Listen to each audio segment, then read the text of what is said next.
പ്രിയപ്പെട്ട പ്രേക്ഷകർക്ക് രാവിലെയിലേക്ക് ഹൃദ്യമായ സ്വാഗതം. ഒരു സാധാരണ ജീവിതം സുരക്ഷിതമായിരിക്കും, എങ്കിലും നമ്മുടെ സ്വപ്നങ്ങളിലേക്കും ലക്ഷ്യങ്ങളിലേക്കും എത്താൻ ആ സുരക്ഷാ വലയം ഭേദിക്കേണ്ടത് ആവശ്യമാണ്.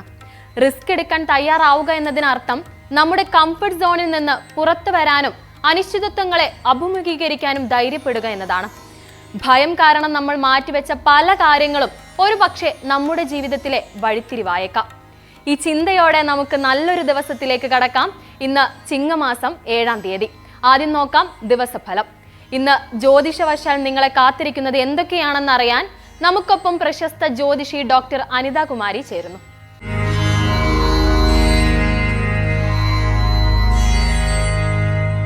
എല്ലാവർക്കും നമസ്കാരം. എല്ലാവർക്കും ഇന്നത്തെ ദിവസഫലത്തിലേക്ക് സ്വാഗതം. ഇന്ന് ശനിയാഴ്ച, ചിങ്ങം 7, 23/8/2025. ഇന്നത്തെ ദിവസത്തെ ഫലം നമുക്ക് പരിശോധിക്കാം. ഇന്ന് ശനിയാഴ്ചയാണ്. ശനി എന്ന് കേൾക്കുമ്പോൾ എല്ലാവർക്കും ഒരു ബുദ്ധിമുട്ടുണ്ടാകുന്ന ഒരു ദിവസമാണ്. പൊതുവെ ശനിയെ എല്ലാവർക്കും പേടിയാണ്. ശനിയെ കുറച്ച് ഹാസ്യാത്മകമായി ജ്യോതിശാസ്ത്രത്തിൽ പറയുന്നത് പിള്ളക്കലി ബാധിച്ച അമ്മാവനെന്നാണ്. അതായത് ശനിക്ക് നമ്മളോട് ഭയങ്കര സ്നേഹമാണ്, അദ്ദേഹം നമ്മുടെ അമ്മാവനാണ് എന്ന് സങ്കല്പിച്ചിട്ട് കുട്ടികളെ എടുത്ത് മേലോട്ട് എറിയുകയും താഴോട്ട് പിടിക്കുകയും ചിലപ്പോൾ കയ്യിൽ നിന്ന് വീണ് പോവുകയൊക്കെ ചെയ്യുന്ന അനുഭവം ഉണ്ടാകുന്നതുകൊണ്ട് ശനിയെ നമ്മൾ പിള്ളക്കലി ബാധിച്ച അമ്മാവനെന്ന് പരിഹസിച്ചോ അല്ലെങ്കിൽ ഹാസ്യാത്മകമായി ചിത്രീകരിക്കാറുണ്ട്. ശനി ഒരു പരിഹാസ്യനല്ല. ശനി നമ്മളുടെ കർമ്മഫലങ്ങൾ അനുസരിച്ച് നമുക്ക് കർമ്മഫലം തരാനായിട്ട് വരുന്ന ഒരു ഏജൻ്റാണ്. ശനി എന്ന വാക്കിൻ്റെ അർത്ഥം സ്ലോ, സാവധാനം എന്നൊക്കെയാണ്. ശനിയുടെ പേര്, ശനിയുടെ സംസ്കൃത പേര് ശനൈഹി ചരഹ എന്നാണ്. ശനൈശ്ചര എന്ന് ശനിയെ നമ്മൾ പറയാറുണ്ട്. ശനൈശ്ചര എന്ന് പറഞ്ഞിരുന്ന വാക്ക് ലോപിച്ച് ശനീശ്വരൻ എന്നൊക്കെ ആയിപ്പോയി. ആക്ച്വലി ശനൈശ്ചരൻ എന്ന് തന്നെയാണ് ശനിയെ നമ്മൾ പറയേണ്ടത്. ശനൈശ്ചര എന്ന് പറഞ്ഞാൽ മന്ദചര, സ്ലോ വാക്കർ എന്നാണ് അർത്ഥം. അതായത് സൂര്യനിൽ നിന്ന് വളരെ അകലെ സഞ്ചരിക്കുന്ന അല്ലെങ്കിൽ അതിൻ്റെ ഔട്ടർ ഓർബിറ്റിൽ സഞ്ചരിക്കുന്ന ഗ്രഹമായതുകൊണ്ടാണ് ശനിയെ നമ്മൾ ശനി എന്ന് വിളിക്കുന്നത്. അത് വളരെ സമയമെടുത്താണ് ഒന്ന് കറങ്ങി വരുന്നത്. ശനി 2.5 വർഷം കൊണ്ടാണ് ഒരു രാശി തന്നെ പകർന്ന് പോകുന്നത്. 30 വർഷത്തിലൊരിക്കലാണ് ശനി കറങ്ങി ഒരു തുടങ്ങിയ പോയിന്റിൽ എത്തുന്നത്. ഈ കാരണങ്ങളൊക്കെ കൊണ്ടാണ് നമ്മൾ ശനിയെ ഭയക്കുന്നത്. എന്നാൽ ശനി നിഗൂഢതകളുടെ ഒരു ഗ്രഹമാണ്. ശനിയെ ആർക്കും മനസ്സിലാക്കാൻ പറ്റിയിട്ടില്ല, സാധിക്കാൻ കുറച്ച് ബുദ്ധിമുട്ടാണ്. ഒരുപാട് നിഗൂഢതകളും ഒക്കെ ഉള്ള ഒരു ഗ്രഹമാണ് ശനി. അപ്പോൾ ശനി എങ്ങനെയാണ് നമ്മുടെ ജീവിതത്തിൽ വരുന്നത് എന്നതാണ് നമ്മൾ പ്രാധാന്യമായി ചിന്തിക്കേണ്ടത്. നമ്മുടെ രാശിചക്രം എന്ന് പറഞ്ഞു കഴിഞ്ഞാൽ 360 ഡിഗ്രിയുടെ 12 കോളങ്ങളാണ്. മേടം മുതൽ മീനം വരെ വ്യാപിച്ചു കിടക്കുന്ന രാശിചക്രത്തിൽ ശനിയുടെ ഗ്രഹമെന്നറിയപ്പെടുന്നത് മകരവും കുംഭവുമാണ്. ശനിയുടെ ഉച്ചക്ഷേത്രം എന്നറിയപ്പെടുന്നത് തുലാരാശിയും നീചക്ഷേത്രം എന്നറിയപ്പെടുന്നത് മേടരാശിയുമാണ്. എന്നാൽ ശനി പലപ്പോഴും നമുക്ക് ഗുണകരമായ അനുഭവങ്ങൾ തരാറുണ്ട്. ശനി പെരുമ എന്ന് നിങ്ങൾ കേട്ട് കാണും. അപ്പോൾ ശനിയുടെ ദിവസം ചില കാര്യങ്ങൾ തുടങ്ങിയാൽ പെരുമ ഉണ്ടാകുന്നതായിട്ട് നമ്മൾ കാണുന്നു. എന്നാൽ ശനി വളരെയധികം നിഴൽ വീഴിക്കുന്ന ഒരു ഗ്രഹമായതുകൊണ്ട് 7.5 ശനി, കണ്ടകശനി എന്നൊക്കെ പറയുന്ന ആ കാലഘട്ടങ്ങൾ നമ്മുടെ രാശിയുടെ ജന്മരാശിയുടെ 2-ലും 12-ലും ഒക്കെ ശനി സഞ്ചരിക്കുന്ന ആ സമയം നമുക്ക്, അല്ലെങ്കിൽ ജന്മത്തിൽ ശനി സഞ്ചരിക്കുന്ന സമയമൊക്കെ നമുക്ക് കുറച്ച് ദുഷ്കരമായിട്ടാണ് കാണുന്നത്. ഇതിനെ ആചാര്യന്മാർ പറയുന്നത് നമ്മുടെ പൂർവജന്മ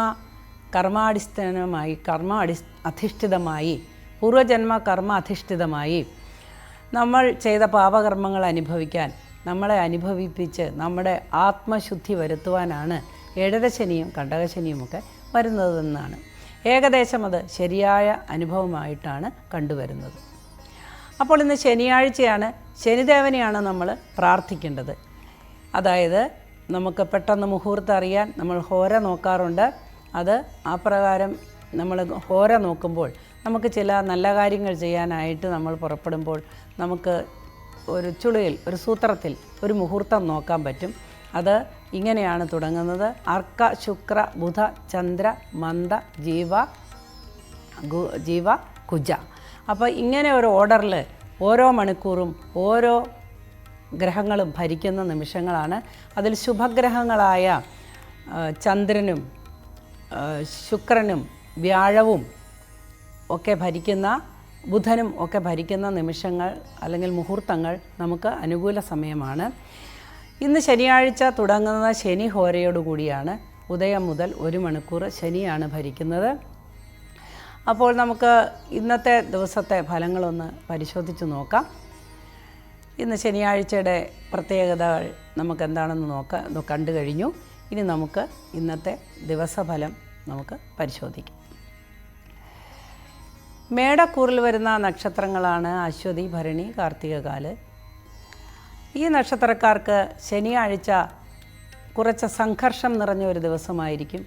പ്രതീക്ഷിച്ചിരുന്ന പല കാര്യങ്ങളും തടസ്സപ്പെടുന്നതായിട്ട് അനുഭവപ്പെട്ടേക്കാം. എന്നാൽ ഉച്ചയ്ക്ക് ശേഷം കുറച്ചുകൂടി അനുകൂലമായ ഒരു സംയമനം ഉണ്ടാകുന്നതാണ്. മനസ്സിനെ വളരെ ദൃഢപ്പെടുത്തുകയും എന്തു വന്നാലും നേരിടാനായി ശക്തി സംഭരിക്കുകയും ചെയ്യേണ്ടതാണ്. ചില പ്രശ്നങ്ങൾ അലട്ടാനായി സാധ്യത ഉള്ളതുകൊണ്ടാണ് അപ്രകാരം പറഞ്ഞത്. വളരെ ദോഷമായിട്ടൊന്നും കാണുന്നില്ല. എന്നാൽ മനസ്സൊന്ന് കലങ്ങാനായിട്ടുള്ള ചില കാര്യങ്ങളൊക്കെ വന്നു ചേരാൻ സാധ്യതയുണ്ട്. വിദ്യാർത്ഥികൾക്ക് വളരെ അനുകൂലമായ ഒരു ദിവസമായിരിക്കും. അധ്യാപകർക്കും അതേപോലെ തന്നെ നല്ല ദിവസമാണ്. ഇനി ശുക്രൻ്റെ പ്രാധാന്യമുള്ള കാര്യങ്ങൾ, വിവാഹാദി കാര്യങ്ങളിൽ ഏർപ്പെട്ടിരിക്കുന്ന ആളുകൾക്ക് അല്ലെങ്കിൽ ബിസിനസ്സുമായി ബന്ധപ്പെട്ടിരിക്കുന്ന ആളുകൾക്ക് ഒക്കെ ആശ്വാസകരമായ ഒരു ദിവസമായിരിക്കും ഇന്ന്. ദീർഘയാത്രയ്ക്ക് ഒരുങ്ങുന്നവർക്ക് ചില തടസ്സങ്ങൾ വന്ന് ഭവിക്കാനായിട്ട് സാധ്യതയുണ്ട്. ഉച്ചയ്ക്ക് ശേഷം അനുകൂലമായ മറുപടി ലഭിക്കുന്നതാണ്. കൂടാതെ മറ്റ് ചില സാധാരണമായ എല്ലാ ജോലികളിലും ഏർപ്പെട്ടിരിക്കുന്നവർക്ക് ഇന്ന് അനുകൂല ദിവസമായി കാണുന്നു. കിട്ടാതെ കിടക്കുന്ന ചില ധനം വന്നു ചേരാനൊക്കെ സാധ്യതയുള്ള ഒരു ദിവസമാണ്. ഈശ്വര പ്രാർത്ഥനയാണ് ഏറ്റവും അത്യാവശ്യമായി നമുക്ക് വേണ്ടത്. ഈശ്വര പ്രാർത്ഥനയോടുകൂടി മുൻപോട്ട് പോവുക. ഇന്ന് ശനിയെയാണ് ഭജിക്കേണ്ടത്. ശനിയെ ഭജിക്കുമ്പോൾ ഓം ശം ശനൈശ്ചരായ നമ എന്ന് ജപിക്കുന്നത് വളരെ നന്നായിരിക്കും. അപ്രകാരം 108 പ്രാവശ്യം ജപിക്കുന്നത് വളരെ ഗുണകരമായി കാണുന്നു. ഏഴര ശനിയുടെ സാന്നിധ്യവും കൂടി മേടക്കൂറുകാർക്കുണ്ട്. എന്നാൽ ഏഴര ശനി അത്ര തന്നെ ഉപദ്രവിക്കുന്നതല്ല. ഏഴര ശനി വ്യാഴത്തിൻ്റെ ക്ഷേത്രത്തിലാണ് നിൽക്കുന്നത്. അടുത്തതായി നമുക്ക് ഇടവക്കൂറുകാരുടെ ഫലം നോക്കാം. ഇടവക്കൂറിൽ വരുന്ന നക്ഷത്രങ്ങളാണ് കാർത്തിക, മുക്കാല്, രോഹിണി, മകയിരത്തര. ഈ ഇടവക്കൂറുകാർക്ക് ഇന്നത്തെ ദിവസം വളരെ അനുകൂലമായി കാണുന്നു. ചില സന്തോഷകരമായ അനുഭവങ്ങൾ വന്നു ചേരാം. എന്നാൽ ശാരീരികമായ ചില അസ്വസ്ഥതകൾ അനുഭവപ്പെടാൻ സാധ്യതയുണ്ട്. പ്രത്യേകിച്ച് രാത്രികാലങ്ങളിൽ സ്ഥിരമായി അസുഖങ്ങളുള്ളവർക്ക് അത് അധികരിക്കുന്നതായിട്ട് കാണുന്നു. പ്രത്യേക ശ്രദ്ധ വേണ്ടത് യാത്രയിലും അതേപോലെ പണമിടപാടിലുമാണ്. പണമിടപാടുകൾ നടത്തുമ്പോൾ വളരെ ശ്രദ്ധിക്കണം. ഇന്ന് ഏതെങ്കിലും വസ്തു കരാറിനോ അല്ലെങ്കിൽ സാമ്പത്തിക ഇടപാടിനോ പറ്റിയ ദിവസം അല്ല. ബിസിനസ്സുകാർക്ക് അനുകൂലമായൊരു ദിവസമാണ്. എന്നാൽ കലാകാരന്മാർക്ക്, കലാരംഗത്ത് പ്രവർത്തിക്കുന്നവർക്കൊന്നും ഇന്ന് അനുകൂലമായ ദിവസമായി കാണുന്നില്ല. അടുത്തതായി നമുക്ക് മിഥുനക്കൂറുകാരുടെ നക്ഷത്രഫലം നോക്കാം. മിഥുനക്കൂറിൽ വരുന്ന നക്ഷത്രങ്ങളാണ് മകയിരത്തര, തിരുവാതിര, പുണർദം, മുക്കാല്. ഈ രാശിക്കാർക്ക് ഇന്ന് അനുകൂലമായൊരു ദിവസമാണ്. രോഗാദി ദുരിതങ്ങളിൽപ്പെട്ട് കഷ്ടപ്പെടുന്നവർക്ക് ആശ്വാസകരമായൊരു ദിവസമായിരിക്കും. മരുന്ന്, ചികിത്സ ഒക്കെ തുടങ്ങുന്നതിന് ഇന്ന് അനുകൂലമായ ദിവസമല്ല. എന്നാൽ ചികിത്സകൾ തുടർന്നുകൊണ്ടിരിക്കുന്നതിന് വിപരീതമായൊരു ദിവസമായിട്ട് കാണുന്നില്ല. ദൂരയാത്രയ്ക്ക് ഒരുങ്ങുന്നവർക്ക് സന്തോഷമായ കാര്യങ്ങൾ വന്നു ചേരാൻ സാധ്യതയുണ്ട്. അനുകൂലമായൊരു ദിവസമായിരിക്കും. വിശേഷപ്പെട്ട ചില കാര്യങ്ങൾ ചെയ്യുന്നതിനും അതേപോലെ കല്യാണം, വിവാഹാദി കാര്യങ്ങൾക്ക് തീരുമാനമെടുക്കൽ, അതേപോലെ തന്നെ മംഗളകർമ്മങ്ങളിൽ പങ്കെടുക്കൽ, ഇതിനൊക്കെ വളരെ അനുകൂലമായ ഒരു ദിവസമായിട്ട് ഇന്ന് കാണുന്നു. എല്ലാ തൊഴിലുകളും ചെയ്യുന്നവർക്ക് ഗുണദോഷ സമ്മിശ്രമായ ഒരു ദിവസമായിരിക്കും ഇന്ന്. എന്നാൽ ഗുണാധിക്യമാണ് കാണുന്നത്. അടുത്തതായി നമുക്ക് കർക്കിടകക്കൂറുകാരുടെ ഫലം നോക്കാം. കർക്കിടകക്കൂറുകൾ വരുന്ന നക്ഷത്രമാണ് ഉണർതം, കാല്, പൂയം, ആയില്യം. ഈ കൂറുകാർക്ക് ഗുണദോഷ സമ്മിശ്രമായ ഒരു ദിവസമായിരിക്കും ഇന്ന്. ആലസ്യത്തിൻ്റെ ദിവസമാണ്. ചില മടിയും ക്ഷീണവും ഒക്കെ കൊണ്ട് കാര്യങ്ങൾ മുടങ്ങിപ്പോകാൻ സാധ്യതയുണ്ട്. അതുകൊണ്ട് രാവിലെ ഉണരുകയും ഈശ്വര പ്രാർത്ഥനയോടുകൂടി മുമ്പോട്ട് പോവുകയും ചെയ്യേണ്ട ഒരു ദിവസമാണ് ഇന്ന് പ്രധാനപ്പെട്ട ചില കാര്യങ്ങളെ തീരുമാനമെടുക്കേണ്ട ദിവസമാണ്. അതെടുക്കാനായിട്ട് സാധിക്കും.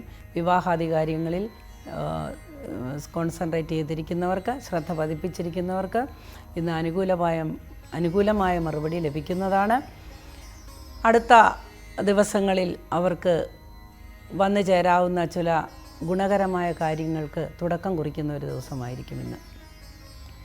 കൂടാതെ കച്ചവടക്കാർക്ക് വളരെ അനുകൂലമായ ദിവസമാണ്. മറ്റ് ഏത് തൊഴിൽ ചെയ്യുന്നവർക്കും ഇന്ന് തൊഴിൽപരമായി അനുകൂലമായ ദിവസമാണ്. സാമ്പത്തികമായ ചില ഇടപാടുകളിൽ വന്ന് ഭവിച്ചേക്കാവുന്ന ചില വീഴ്ചകൾ ഉള്ളതുകൊണ്ട് സാമ്പത്തിക ഇടപാടുകൾ ശ്രദ്ധിക്കുക. ഈശ്വര പ്രാർത്ഥനയോടുകൂടി മുൻപോട്ട് പോവുക. വിദ്യാർത്ഥികൾക്കും അധ്യാപകർക്കും ഗുണകരമായൊരു ദിവസമായിരിക്കും. ബിസിനസ്സുകാർക്ക് അത്ര തന്നെ മെച്ചമല്ലെങ്കിലും ഗുണകരമായൊരു ദിവസം തന്നെയാണ് ഇന്ന്. സിനിമാ രംഗത്ത് പ്രവർത്തിക്കുന്നവർക്കും കലാരംഗത്ത് പ്രവർത്തിക്കുന്നവർക്കുമൊക്കെ പ്രതീക്ഷ നിറഞ്ഞ ഒരു ദിവസമായിരിക്കും ഇന്ന്. അടുത്തതായി നമുക്ക് ചിങ്ങക്കൂറുകാരുടെ ഫലം നോക്കാം. ചിങ്ങക്കൂറിൽ വരുന്ന നക്ഷത്രങ്ങളാണ് മകം, പൂരം, ഉത്രം, കാല്. ഈ കൂറുകാർക്ക് ഇന്ന് തൊഴിൽപരമായി വളരെ തിരക്കുള്ള ഒരു ദിവസമായിരിക്കും. പ്രത്യേകിച്ച് ബിസിനസ്സിൽ ഏർപ്പെട്ടിരിക്കുന്നവർക്ക് വളരെ ലാഭകരമായതും തിരക്കുള്ളതുമായ ഒരു ദിവസമായിരിക്കും. ഭക്ഷണം കഴിക്കാൻ പോലും പറ്റാത്തത്ര ഒരു തിരക്ക് അനുഭവപ്പെട്ടേക്കാം. എല്ലാവിധത്തിലുള്ള സൗകര്യങ്ങളും ഉള്ള ആളുകൾക്ക് ചില അസുഖങ്ങൾ ഉണ്ടാകുന്നതാണ്. ആരോഗ്യകാര്യത്തിൽ വളരെ ശ്രദ്ധിക്കുക. ആഹാരകാര്യത്തിലും ശ്രദ്ധിക്കുക. അതുകൂടാതെ കുട്ടികളുടെ കാര്യങ്ങൾ ഓർത്ത് മനപ്രയാസം ഉണ്ടാകുന്ന ദിവസമാണ്. അവരുടെ പഠനത്തിലുള്ള അല്ലെങ്കിൽ വിദേശ പഠനയാത്ര ഒക്കെ തടസ്സപ്പെടുന്നതായിട്ട് തോന്നുന്ന ഒരു ദിവസമായിരിക്കും ഇന്ന്.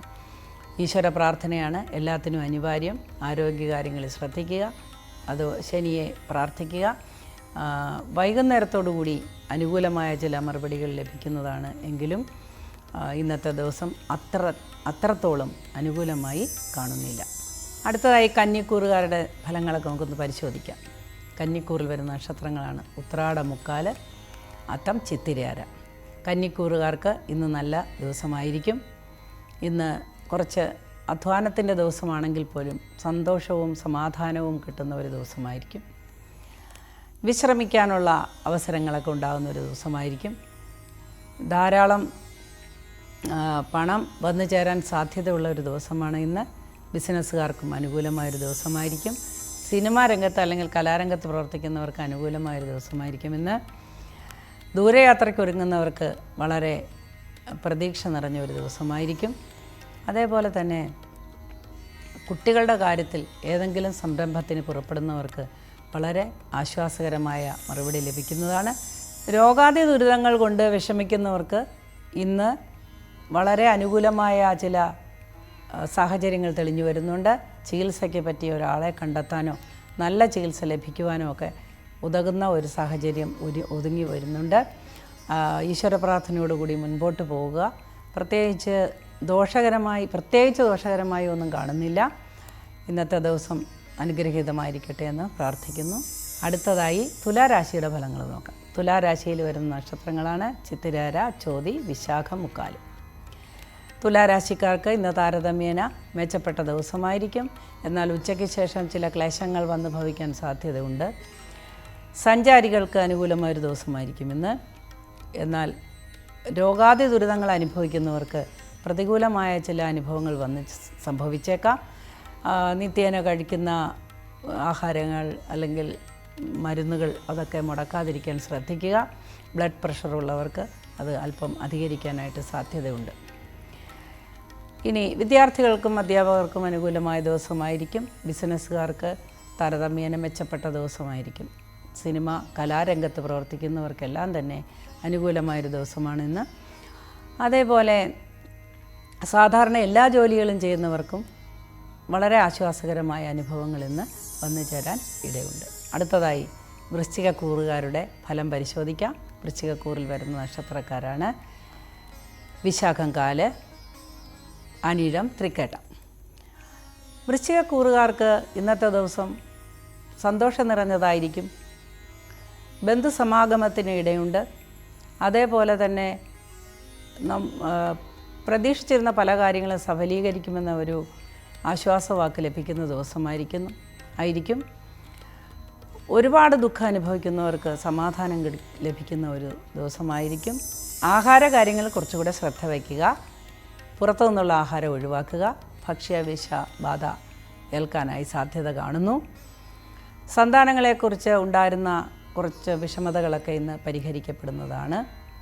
സ്വന്തമായി സന്തോഷം ലഭിക്കുന്ന ഒരു ദിവസമായിരിക്കും ഇന്ന്. ഈശ്വര പ്രാർത്ഥനയോടുകൂടി മുൻപോട്ട് പോവുക. അടുത്തതായി ധനുരാശിക്കാരുടെ ഫലം നോക്കാം. ധനുരാശികളിൽ വരുന്ന നക്ഷത്രമാണ് മൂലം, പൂരാടം, ഉത്രാടം, കാല്. ധനുരാശിക്കാർക്ക് ഇന്നത്തെ ദിവസം അനുകൂല ദിവസമാണ്. അവർക്ക് ദീർഘനാളുകളായി പ്രതീക്ഷിച്ചിരുന്ന ചില സന്തോഷാനുഭവങ്ങളുടെ തുടക്കം കുറിക്കുന്ന ദിവസമായിരിക്കുമെന്ന്. വിവാഹാദി കാര്യങ്ങളിൽ തീർച്ച കൽപ്പിക്കുന്ന ദിവസമായിരിക്കും. ഒരു പുതിയ നല്ല സുഹൃത്തിനെ കണ്ടെത്തുകയും മനഃശാന്തി ലഭിക്കുന്നതുമാണ്. നഷ്ടപ്പെട്ട കുറച്ച് ധനം വന്നു ചേരാനും സാധ്യത കാണുന്നു. തൊഴിലിൽ ഇന്ന് അഭിവൃദ്ധിയുള്ള ദിവസമായിരിക്കും. ബിസിനസ്സുകാർക്ക് വളരെ നല്ല അനുകൂലമായൊരു ദിവസമായിരിക്കും ഇന്ന്. അതുപോലെ തന്നെ സിനിമ കലാരംഗത്ത് പ്രവർത്തിക്കുന്നവർക്കും നിയമപരമായ രംഗത്തൊക്കെ പ്രവർത്തിക്കുന്നവർക്കുമൊക്കെ ഇന്ന് വളരെ അനുകൂലമായൊരു ദിവസമായി കാണുന്നു. യാത്രയിൽ ഏർപ്പെട്ടിരിക്കുന്നവർക്ക് ചില തടസ്സങ്ങളെല്ലാം വന്ന് സംഭവിക്കാൻ സാധ്യതയുണ്ട്. IT ഫീൽഡിലുള്ളവർക്ക് ചില സാങ്കേതിക തടസ്സങ്ങൾ മൂലം ചില പിഴവുകൾ വരാൻ സാധ്യത ഉള്ളതിനാൽ വളരെ ശ്രദ്ധിക്കേണ്ടതുണ്ട്. അടുത്തതായി നമുക്ക് മകരക്കൂറുകാരുടെ നക്ഷത്രഫലം പരിശോധിക്കാം. മകരക്കൂറുകാർക്ക് ഇന്ന് വളരെ അനുകൂലമായ ദിവസമാണ്. മകരക്കൂറിൽ വരുന്ന നക്ഷത്രക്കാരാണ് ഉത്രാടം, മുക്കാല്, തിരുവോണം, അവിട്ടത്തര.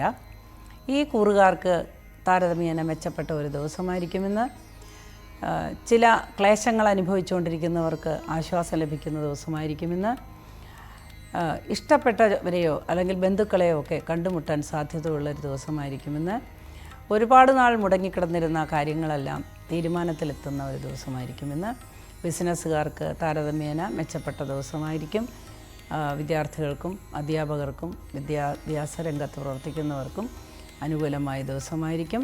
എന്നാൽ നിയമപരമായ കാര്യങ്ങളിൽ ഏർപ്പെട്ടിരിക്കുന്നവർക്കോ അല്ലെങ്കിൽ നിയമപരമായ കേസ്, വഴക്ക് അങ്ങനെയുള്ള കാര്യങ്ങളിൽ ഏർപ്പെട്ടിരിക്കുന്നവർക്കോ ഒക്കെ പ്രതികൂലമായ സാഹചര്യമാണ്. അയൽപ്പക്കവുമായിട്ടുള്ള ചില സംഘർഷങ്ങൾക്ക് സാധ്യത കാണുന്നു. അതുകൊണ്ട് വളരെ ശ്രദ്ധയോടുകൂടി വാക്കുകൾ ഉപയോഗിക്കുകയും ഇന്നത്തെ ദിവസം അങ്ങനെയുള്ള കാര്യങ്ങളിൽ ഏർപ്പെടാതിരിക്കുകയും ഒക്കെ ചെയ്യുന്നത് നന്നായിരിക്കും. അടുത്തതായി കുംഭക്കൂറിൽ വരുന്ന നക്ഷത്രക്കാരെ പരിശോധിക്കാം. അവിട്ടത്തരയും ചതയവും പൂരിട്ടാതി മുക്കാലും ചേർന്ന് വരുന്ന കുംഭക്കൂറുകാർക്ക് ഇന്നത്തെ ദിവസം വളരെ അനുകൂലമായി കാണുന്നു. എന്നാൽ ജോലി ഭാരം കൊണ്ട് ചില ക്ലേശങ്ങളെല്ലാം വന്ന് ചേരാൻ സാധ്യതയുണ്ട്. തലവേദന അല്ലെങ്കിൽ ബ്ലഡ് പ്രഷർ ഒക്കെ ഉള്ളവർക്ക് ഇന്നത് കുറച്ച് അധികരിക്കാൻ സാധ്യതയുണ്ട്. അനാവശ്യമായ ചില കാര്യങ്ങളിൽ ഇടപെട്ട് പ്രശ്നങ്ങളുണ്ടാകാൻ സാധ്യതയുള്ളതിനാൽ വളരെ ശ്രദ്ധയോടുകൂടി ഇന്ന് മുൻപോട്ട് പോകേണ്ടതാണ്.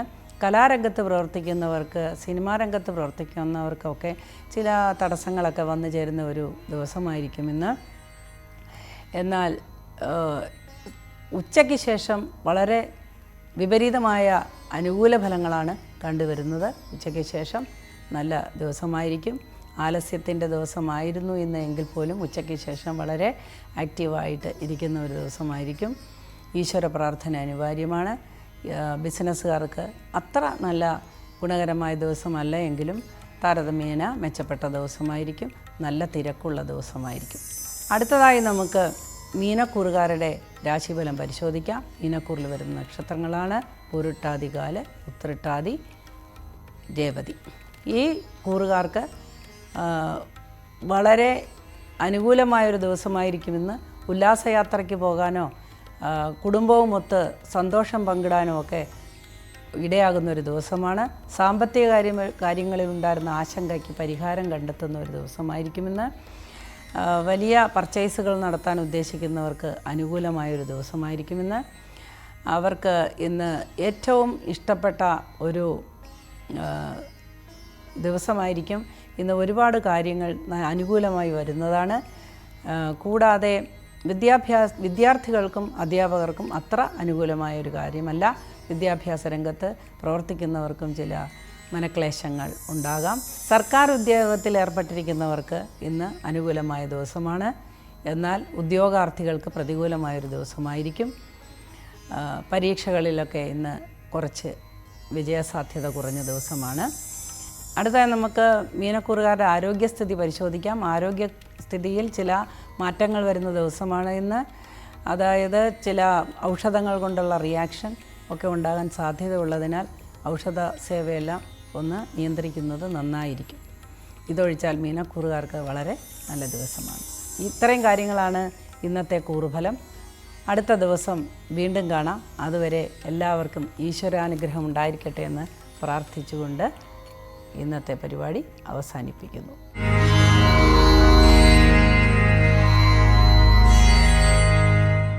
ഇനി നമ്മൾ ഒരു പുണ്യയാത്രയ്ക്ക് തയ്യാറെടുക്കുകയാണ് ഇന്ത്യയുടെ ആത്മീയ ഹൃദയത്തിലേക്ക്, ഒഡീഷയിലെ പുരിയിലേക്ക്. ചരിത്രവും വിശ്വാസവും ഇഴചേരുന്ന, ലോകം മുഴുവൻ ഉറ്റുനോക്കുന്ന ആ പുണ്യഭൂമിയിലേക്ക്. 1000 വർഷം പഴക്കമുള്ള കലിംഗ വാസ്തുവിദ്യയുടെ വിസ്മയമായ പുരി ജഗന്നാഥ ക്ഷേത്ര വിശേഷങ്ങൾ നമുക്ക് തീർത്ഥാടനത്തിലൂടെ അടുത്തറിയാം.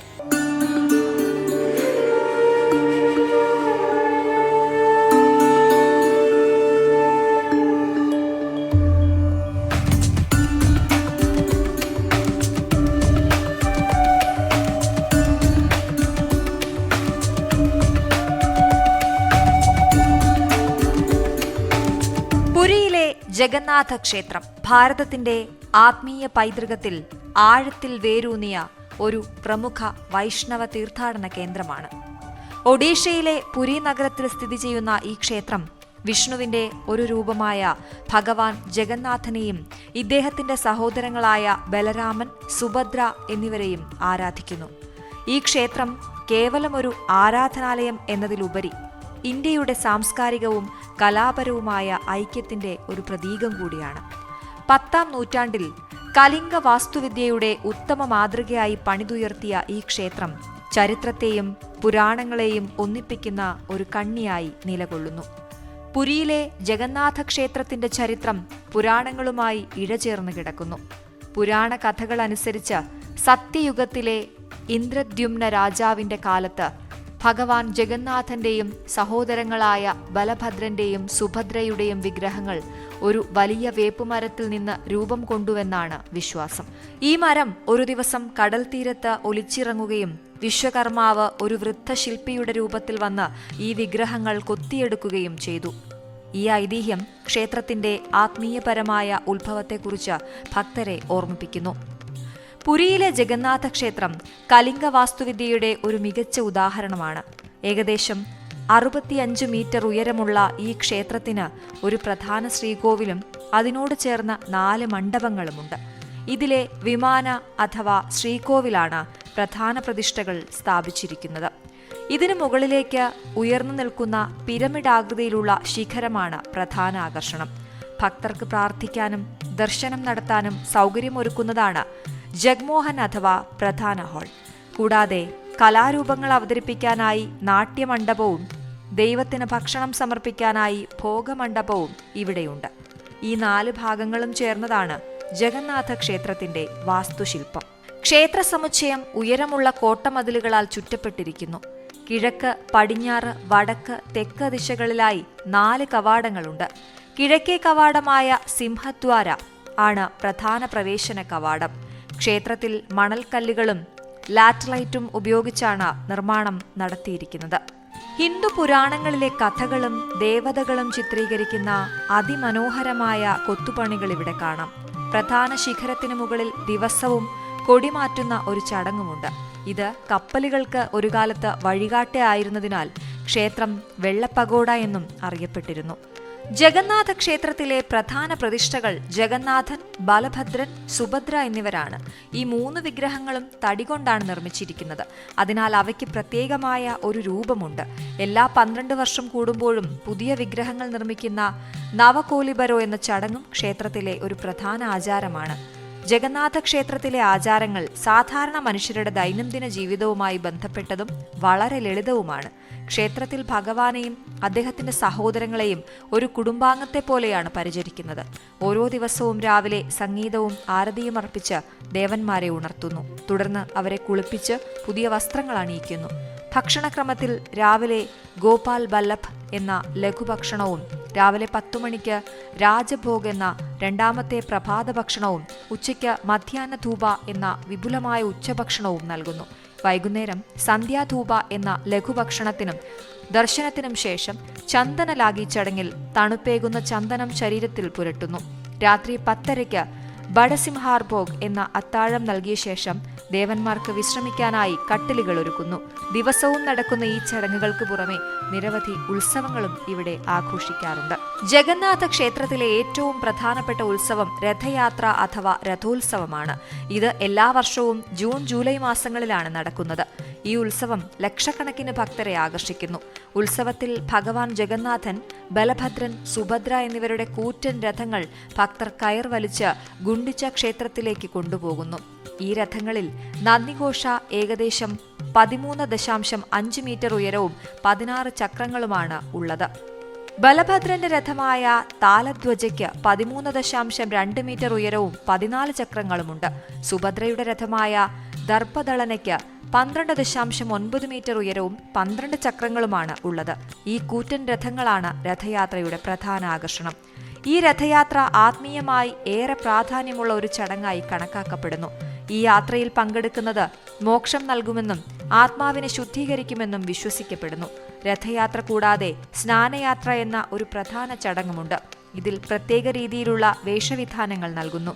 ഈ വർഷം നടന്ന രഥയാത്രയിൽ ജനക്കൂട്ടത്തെ നിയന്ത്രിക്കുന്നതിൽ ഉണ്ടായ വീഴ്ചകൾ വലിയ വാർത്തയായിരുന്നു. ഗുണ്ടിച്ച ക്ഷേത്രത്തിന് സമീപമുണ്ടായ തിക്കിലും തിരക്കിലും 3 പേർ മരിക്കുകയും 50-ലധികം പേർക്ക് പരിക്കേൽക്കുകയും ചെയ്തു. ഇത്തരം സംഭവങ്ങൾ ലോകമെമ്പാടുമുള്ള വലിയ ആത്മീയ സംഗമങ്ങളുടെ സുരക്ഷാ മാനദണ്ഡങ്ങളെക്കുറിച്ച് ഗൗരവമായ ചിന്തകൾക്ക് വഴിവെക്കുന്നു. പുരിയിലെ ജഗന്നാഥ ക്ഷേത്രം കേവലം ഒരു ആരാധനാലയം എന്നതിലുപരി ഇന്ത്യയുടെ സമ്പന്നമായ സാംസ്കാരിക പൈതൃകത്തിന്റെയും വിശ്വാസങ്ങളുടെയും പ്രതീകമാണ്. ഇത് ചരിത്രത്തിന്റെയും കലയുടെയും ആചാരങ്ങളുടെയും ഒരു സങ്കലനമാണ്. കാലാന്തരത്തിൽ പല വെല്ലുവിളികളെയും അതിജീവിച്ച് ഈ ക്ഷേത്രം തന്റെ ആത്മീയവും സാംസ്കാരികവുമായ പ്രാധാന്യം നിലനിർത്തിയിരിക്കുന്നു. ഇന്നും ദിനചര്യങ്ങളും ആചാരങ്ങളും ഭക്തർക്ക് ദൈവത്തോടുള്ള അഗാധമായ ബന്ധം ഓർമ്മിപ്പിക്കുന്നു. ഒപ്പം ഭാരതത്തിന്റെ സമ്പന്നമായ പൈതൃകത്തിന്റെ ഓർമ്മപ്പെടുത്തലായും നിലകൊള്ളുന്നു.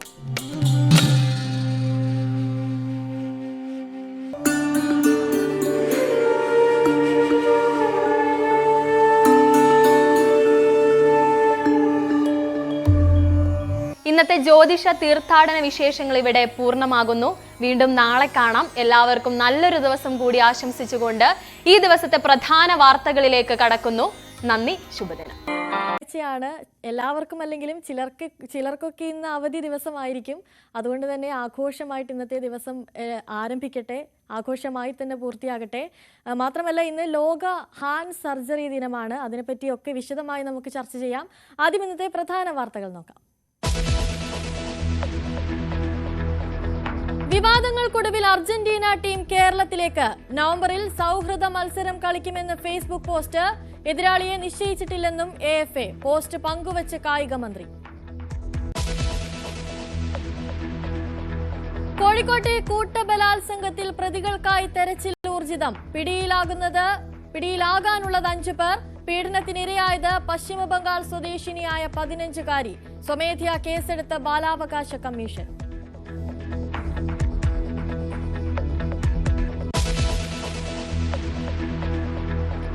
രാഹുൽ മാങ്കൂട്ടത്തിനെതിരെ പ്രതിഷേധം ശക്തമാക്കാൻ യുവജന സംഘടനകൾ. അടൂരിലെ വീട്ടിലേക്കും പാലക്കാട്ടെ ഓഫീസിലേക്കും ഇന്ന് മാർച്ച്. യൂത്ത് കോൺഗ്രസ് അധ്യക്ഷ സ്ഥാനത്തേക്ക് വനിതയെത്തും. സാധ്യതകളിൽ അരിത ബാബു മുന്നിൽ.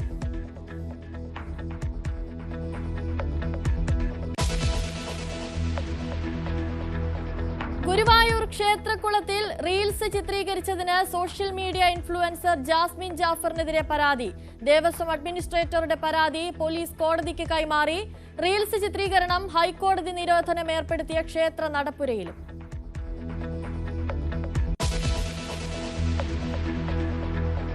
ഇന്ത്യയിലേക്കുള്ള പുതിയ അംബാസിഡറെ നിയമിച്ച ഡൊണാൾഡ് ട്രംപ്. സർജിയോ ഗോർ സ്ഥാനപതി. ദക്ഷിണേഷ്യ പ്രത്യേക പ്രതിനിധിയായും നിയമനം. ഏറ്റവും അടുത്ത സുഹൃത്തെന്ന് ട്രംപ്.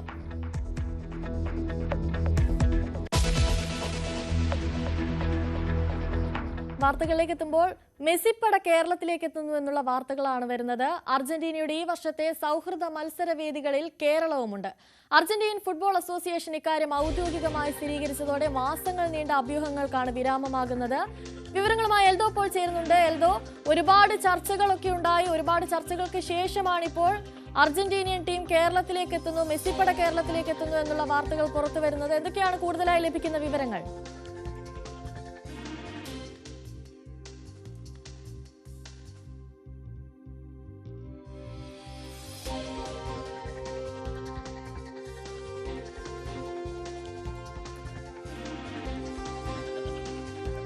മെസ്സിപ്പട കേരളത്തിലേക്ക് എത്തുന്നു എന്നുള്ള വാർത്തകളാണ് വരുന്നത്. അർജന്റീനയുടെ ഈ വർഷത്തെ സൗഹൃദ മത്സരവേദികളിൽ കേരളവും ഉണ്ടാകും.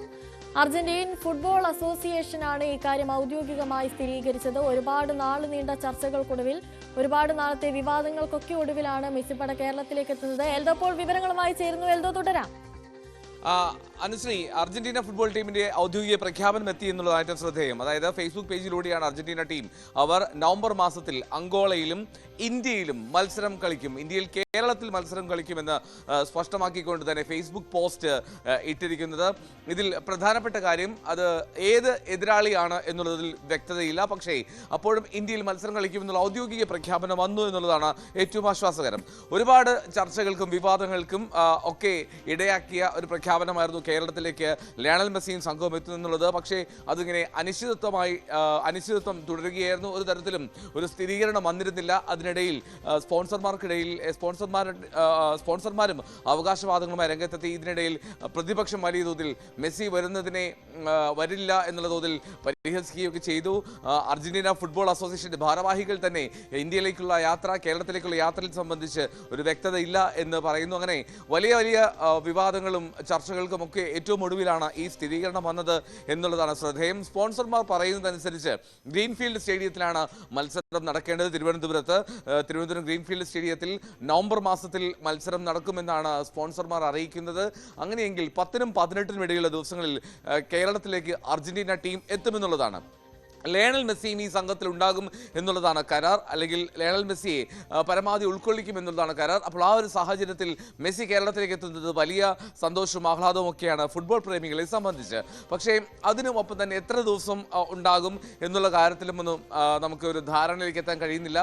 അർജന്റീന ഫുട്ബോൾ അസോസിയേഷന്റെ ഫേസ്ബുക്ക് പോസ്റ്റിൽ ഇത്രമാത്രം പറയുന്നു: നവംബറിലെ അർജന്റീന ടീമിന്റെ യാത്രയിൽ അതിൽ അങ്കോളയുണ്ട്, മറ്റൊന്ന് കേരളമാണ്, ഇന്ത്യയിൽ കേരളമാണ്. 10 മുതൽ 18 വരെയുള്ള ദിവസങ്ങളിൽ ഈ യാത്രയുടെ വിവരങ്ങൾ യാത്രയുണ്ടാകും. അതിൽ എതിരാളി ആരാണ് എന്നുള്ളതിൽ തീരുമാനമായിട്ടില്ല എന്ന് മാത്രമാണ് ഫേസ്ബുക്ക് പോസ്റ്റ്.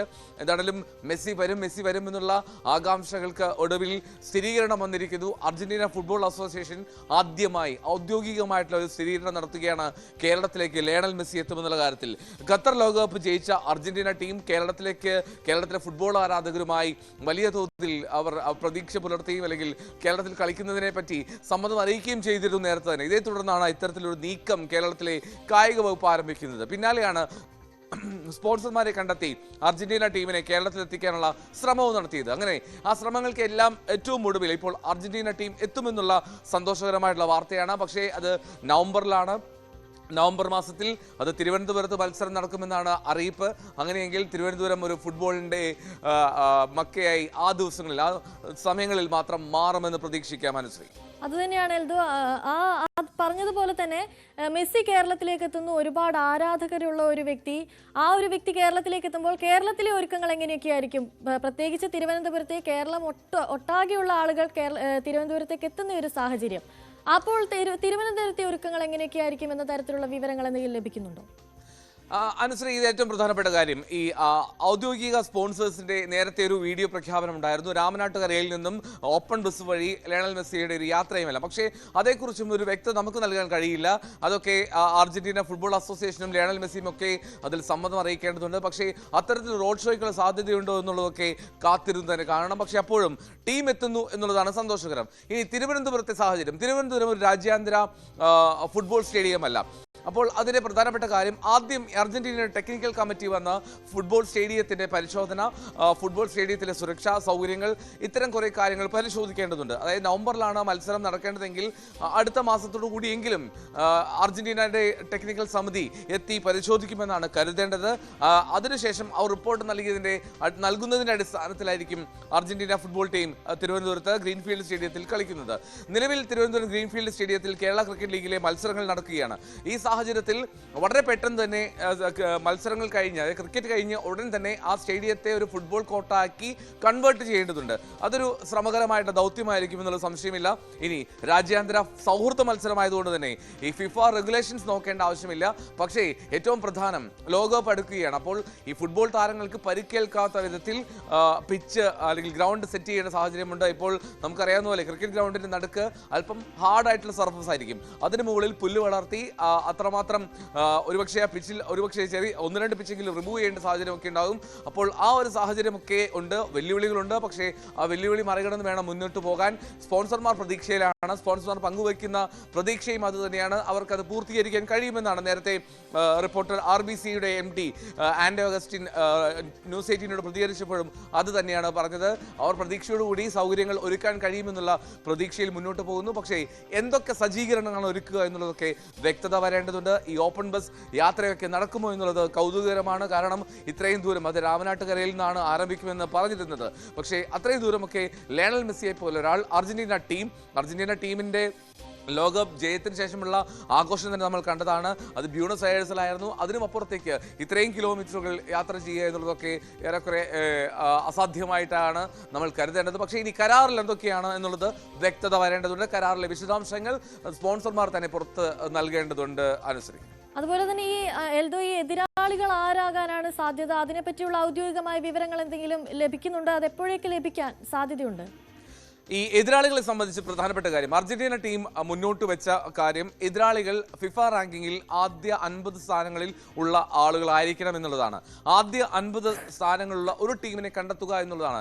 സ്പോൺസർമാരുമായി സംസാരിച്ചപ്പോൾ അവർ അറിയിച്ചത് ചർച്ച നടക്കുകയാണ്, പല ടീമുകളുമായി ചർച്ച നടക്കുന്നു എന്നുള്ളതാണ്. അറിയാൻ കഴിയുന്ന വിവരം അനുസരിച്ച് പ്രധാനമായും ഏഷ്യൻ ടീമുകളെ തന്നെ കേന്ദ്രീകരിച്ചാണ് ചർച്ച എന്ന് മനസ്സിലാക്കുന്നു. ഏഷ്യൻ ടീമുകൾ, അത് നിരവധിയായിട്ടുള്ള ടീമുകളെ പരിഗണിക്കുന്നുണ്ട്. പക്ഷേ ഏതൊക്കെ ടീമുകളാണ് സന്നദ്ധത അറിയിക്കുന്നതൊക്കെ കാത്തിരുന്ന് കാണണം. എന്തായാലും ഒരു കാര്യം നമുക്ക് ഉറപ്പിക്കാം, ഇന്ത്യയുമായിട്ടുള്ള ഒരു സൗഹൃദ മത്സരത്തിന് യാതൊരു സാധ്യതയുമില്ല. കാരണം അർജന്റീന ടീമിനെ സംബന്ധിച്ച് ലോക റാങ്കിങ്ങിൽ ആദ്യ 50-ലുള്ള ടീം തന്നെ, ഫിഫ റാങ്കിങ്ങിലുള്ള ടീം തന്നെ മത്സരിക്കാൻ വേണം എന്നുള്ളതാണ് ഒരു വ്യവസ്ഥ. ആ വ്യവസ്ഥ പാലിച്ചുകൊണ്ട് മാത്രമേ കരാർ മുന്നോട്ട് പോകൂ. അതുകൊണ്ട് ഏഷ്യൻ രാജ്യങ്ങളിൽ എത്തിക്കുകയായിരിക്കും ഒരുപക്ഷെ സംഘാടകർക്കും കേരളത്തിനും വളരെ എളുപ്പത്തിൽ ചെയ്യാൻ കഴിയുന്ന കാര്യം. ഇനി അതിനും വലിയൊരു ഫീ നൽകേണ്ട സാഹചര്യമൊക്കെ ഉണ്ടാകും. പക്ഷേ അതൊക്കെ അർജന്റീന ടീമിന് നൽകുന്ന ആ തുകയുടെ അത്രയുമില്ല. എങ്കിൽ പോലും ഒരു എതിരാളിയെ കണ്ടെത്തി കൊണ്ടുവരേണ്ടതുണ്ട്. ചർച്ചകൾ പുരോഗമിക്കുന്നു എന്നാണ് അറിയുന്നത്. അതിലും ഒരു വ്യക്തത, സ്ഥിരീകരണം നൽകേണ്ടത് സ്പോൺസർമാരാണ്, സംഘാടകരാണ്. ഇനി കായിക മന്ത്രിയും അതിൽ കുറെ കൂടി ഒക്കെ വിവരങ്ങൾ പങ്കുവെക്കുമെന്ന് പ്രതീക്ഷിക്കാം. എന്താണെങ്കിലും വി അബ്ദുറഹ്മാൻ കായിക മന്ത്രിയും ഈ പോസ്റ്റ് പങ്കുവച്ചിട്ടുണ്ട്. അർജന്റീന ഫുട്ബോൾ അസോസിയേഷൻ്റെത് മെസ്സി വരുംട്ടോ എന്നുള്ള ഒരു ഫേസ്ബുക്ക് പോസ്റ്റ്, നേരത്തെയും മെസ്സി വരും എന്നുള്ള പോസ്റ്റ് ഇട്ടിരുന്നു. അതിന് പിന്നാലെ വലിയ വിവാദമുണ്ടായി, വലിയ ആക്ഷേപങ്ങൾ കേട്ടിരുന്നു, പരിഹാസങ്ങൾ കേട്ടിരുന്നു മന്ത്രി. ഇതിൻ്റെയൊക്കെ പശ്ചാത്തലത്തിൽ ഔദ്യോഗിക പ്രഖ്യാപനം എത്തിയപ്പോൾ മന്ത്രിയും ആ പോസ്റ്റ് ഷെയർ ചെയ്ത് മെസ്സി വരുന്ന കാര്യം പങ്കുവച്ചിട്ടുണ്ട്. എന്താണെങ്കിലും ഏറ്റവും പ്രധാനം അർജന്റീന ടീം കേരളത്തിലേക്ക് എത്തുമെന്നുള്ളതാണ്. ലയണൽ മെസ്സിയും ആ സംഘത്തിൽ ഉണ്ടാകുമെന്നുള്ളതാണ് എല്ലാവരുടെയും പ്രതീക്ഷയും ആകാംക്ഷയും. ലയണൽ മെസ്സി എത്തിക്കഴിഞ്ഞാൽ അത് ഇന്ത്യൻ ഫുട്ബോളിൽ നിന്ന പോലെ തന്നെ കേരള ഫുട്ബോളിനും വലിയ ഉണർവ് നൽകുന്ന ഒരു ഘടകമായിരിക്കും. കാരണം ലോക ചാമ്പ്യന്മാർക്ക് അത്രമാത്രം ആരാധകരുണ്ട് കേരളത്തിൽ. ശരി, അങ്ങനെ ആരാധകരുടെ കാത്തിരിപ്പിനൊക്കെ വിരാമമായി മെസ്സിപ്പട കേരളത്തിലേക്ക്, അർജന്റീന ടീം കേരളത്തിലേക്ക് വരുന്നു എന്നുള്ള വാർത്തകളാണ് പുറത്തു വരുന്നത്. അർജന്റീൻ ഫുട്ബോൾ അസോസിയേഷനാണ് ഇക്കാര്യം ഔദ്യോഗികമായി സ്ഥിരീകരിച്ചത്. എൽദോ പോൾ പുതുശ്ശേരിയാണ് കൂടുതൽ വിവരങ്ങൾ നൽകിയത്. മറ്റു വാർത്തകളിലേക്ക് പോകുമ്പോൾ, കോഴിക്കോട് 15-കാരി കൂട്ടബലാത്സംഗത്തിനിരയായ സംഭവത്തിൽ പ്രതികൾക്കായി തെരച്ചിൽ ഊർജിതമാക്കി പോലീസ്. പശ്ചിമബംഗാൾ സ്വദേശിയായ പെൺകുട്ടിയാണ് പീഡനത്തിനിരയായത്. പ്രതികളെ പിടികൂടാൻ വൈകുന്നുവെന്ന പരാതിക്ക് പിന്നാലെ ബംഗാളിൽ നിന്നുള്ള പോലീസ് സംഘവും കേരളത്തിലെത്തിയിരുന്നു. സംഭവത്തിൽ ബാലാവകാശ കമ്മീഷൻ സ്വമേധയാ കേസെടുത്തിട്ടുണ്ട്. മാധ്യമങ്ങളിൽ നിന്നാണ് ഈ ഒരു സംഭവത്തെക്കുറിച്ച് ഞങ്ങൾ മനസ്സിലാക്കുന്നത്. അതുമായി ബന്ധപ്പെട്ട് ഒരു പ്രാഥമിക അന്വേഷണം കമ്മീഷൻ്റെ ഭാഗത്തുനിന്ന് നടത്തിയിട്ടുണ്ട്. സ്വമേധയാ കേസെടുത്തു. ഈ കാര്യത്തിൽ പോലീസ് FIR രജിസ്റ്റർ ചെയ്തിട്ടുണ്ട്. അന്വേഷണവും ആരംഭിച്ചിട്ടുണ്ട്. ഏതെങ്കിലും തരത്തിലുള്ള വീഴ്ച ഇത് സംബന്ധിച്ച് പോലീസിൻ്റെ ഭാഗത്തുനിന്നുണ്ടോ എന്നുള്ള കമ്മീഷൻ നിരീക്ഷിക്കും. തീർച്ചയായും പോലീസിൻ്റെ ഭാഗത്തുനിന്ന് നല്ല ഒരു മൂവ്മെൻറ്റ് തന്നെ വളരെ പെട്ടെന്ന് ഉണ്ടായിട്ടുണ്ട് എന്നാണ് മനസ്സിലാക്കുന്നത്. ഈ കേസിലെ പ്രതികളാരും തന്നെ രക്ഷപ്പെടാതിരിക്കാനുള്ള കാര്യക്ഷമമായ നിരീക്ഷണവും ഇടപെടലും കമ്മീഷൻ്റെ ഭാഗത്തുനിന്ന് ഉണ്ടാകും. വിവരങ്ങളുമായി MS അനീഷ് കുമാർ ചേരുന്നു. അനീഷ്, ഈ പ്രതികളെ പറ്റി എന്തെങ്കിലും തരത്തിൽ കൂടുതലായുള്ള വിവരങ്ങൾ ലഭിക്കുന്നുണ്ട്? എങ്ങനെയാണ് ഇപ്പോൾ അന്വേഷണം പുരോഗമിക്കുന്നത്?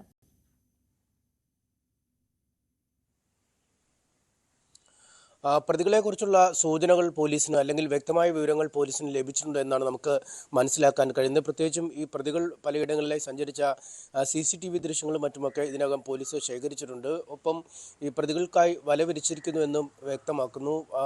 ഈ ഉൾപ്പെട്ട 5 പേരെയും പോലീസിന് തിരിച്ചറിയാൻ കഴിഞ്ഞിട്ടുണ്ടെന്നാണ് മനസ്സിലാക്കുന്നത്. വൈകാതെ അവരുടെ അറസ്റ്റ് അടക്കമുള്ള കാര്യങ്ങളിലേക്ക് അല്ലെങ്കിൽ അവരെ കസ്റ്റഡിയിലെടുക്കുന്ന അടക്കമുള്ള നീക്കങ്ങളിലേക്ക് നടക്കുമെന്നും പോലീസ് പറയുന്നു. പക്ഷേ എന്തുകൊണ്ട് ഇത്തരം ഒരു ക്രൂരമായ കുറ്റകൃത്യം ചെയ്തവരെ ഇത്ര ദിവസമായിട്ടും, അതായത് ഇന്നിപ്പോൾ 3 ദിവസമാകുന്ന സംഭവം നടന്നിട്ട്, ഈ 3 ദിവസമായിട്ടും എന്തുകൊണ്ട് പിടിക്കാൻ കഴിയുന്നില്ല എന്നൊരു ചോദ്യമാണ് നമുക്ക് മുന്നിലുള്ളത്. കാരണം ഈ കുറ്റവാളികൾ എന്നത് ഒരു പ്രഖ്യാപിത ക്രിമിനലുകൾ ആണെന്ന് മനസ്സിലാക്കാൻ കഴിയുന്നില്ല. യുവാക്കളായ ആളുകൾ തന്നെയാണ്, രാമനാട്ടുകരയിൽ തന്നെ താമസിച്ചു വന്നിരുന്ന ആളുകൾ തന്നെയാണെന്ന് മനസ്സിലാക്കാൻ കഴിയുന്നു. അവരെ അതുകൊണ്ട് എന്തുകൊണ്ട് പിടിക്കാൻ വൈകുന്നു എന്ന ചോദ്യത്തിനാണ് പോലീസ് ഉത്തരം പറയേണ്ടത്. കുടുംബം പറയുന്നതനുസരിച്ച് 19-നാണ് കുട്ടിയെ കാണാതായതായി പോലീസിൽ പരാതി നൽകുന്നത്. രാമനാട്ടുകരയിലെ ഒരു മാളിൽ ആ കുട്ടി ഒരു തുണിക്കടയിൽ ജോലിക്ക് നിൽക്കുന്നുണ്ടായിരുന്നു.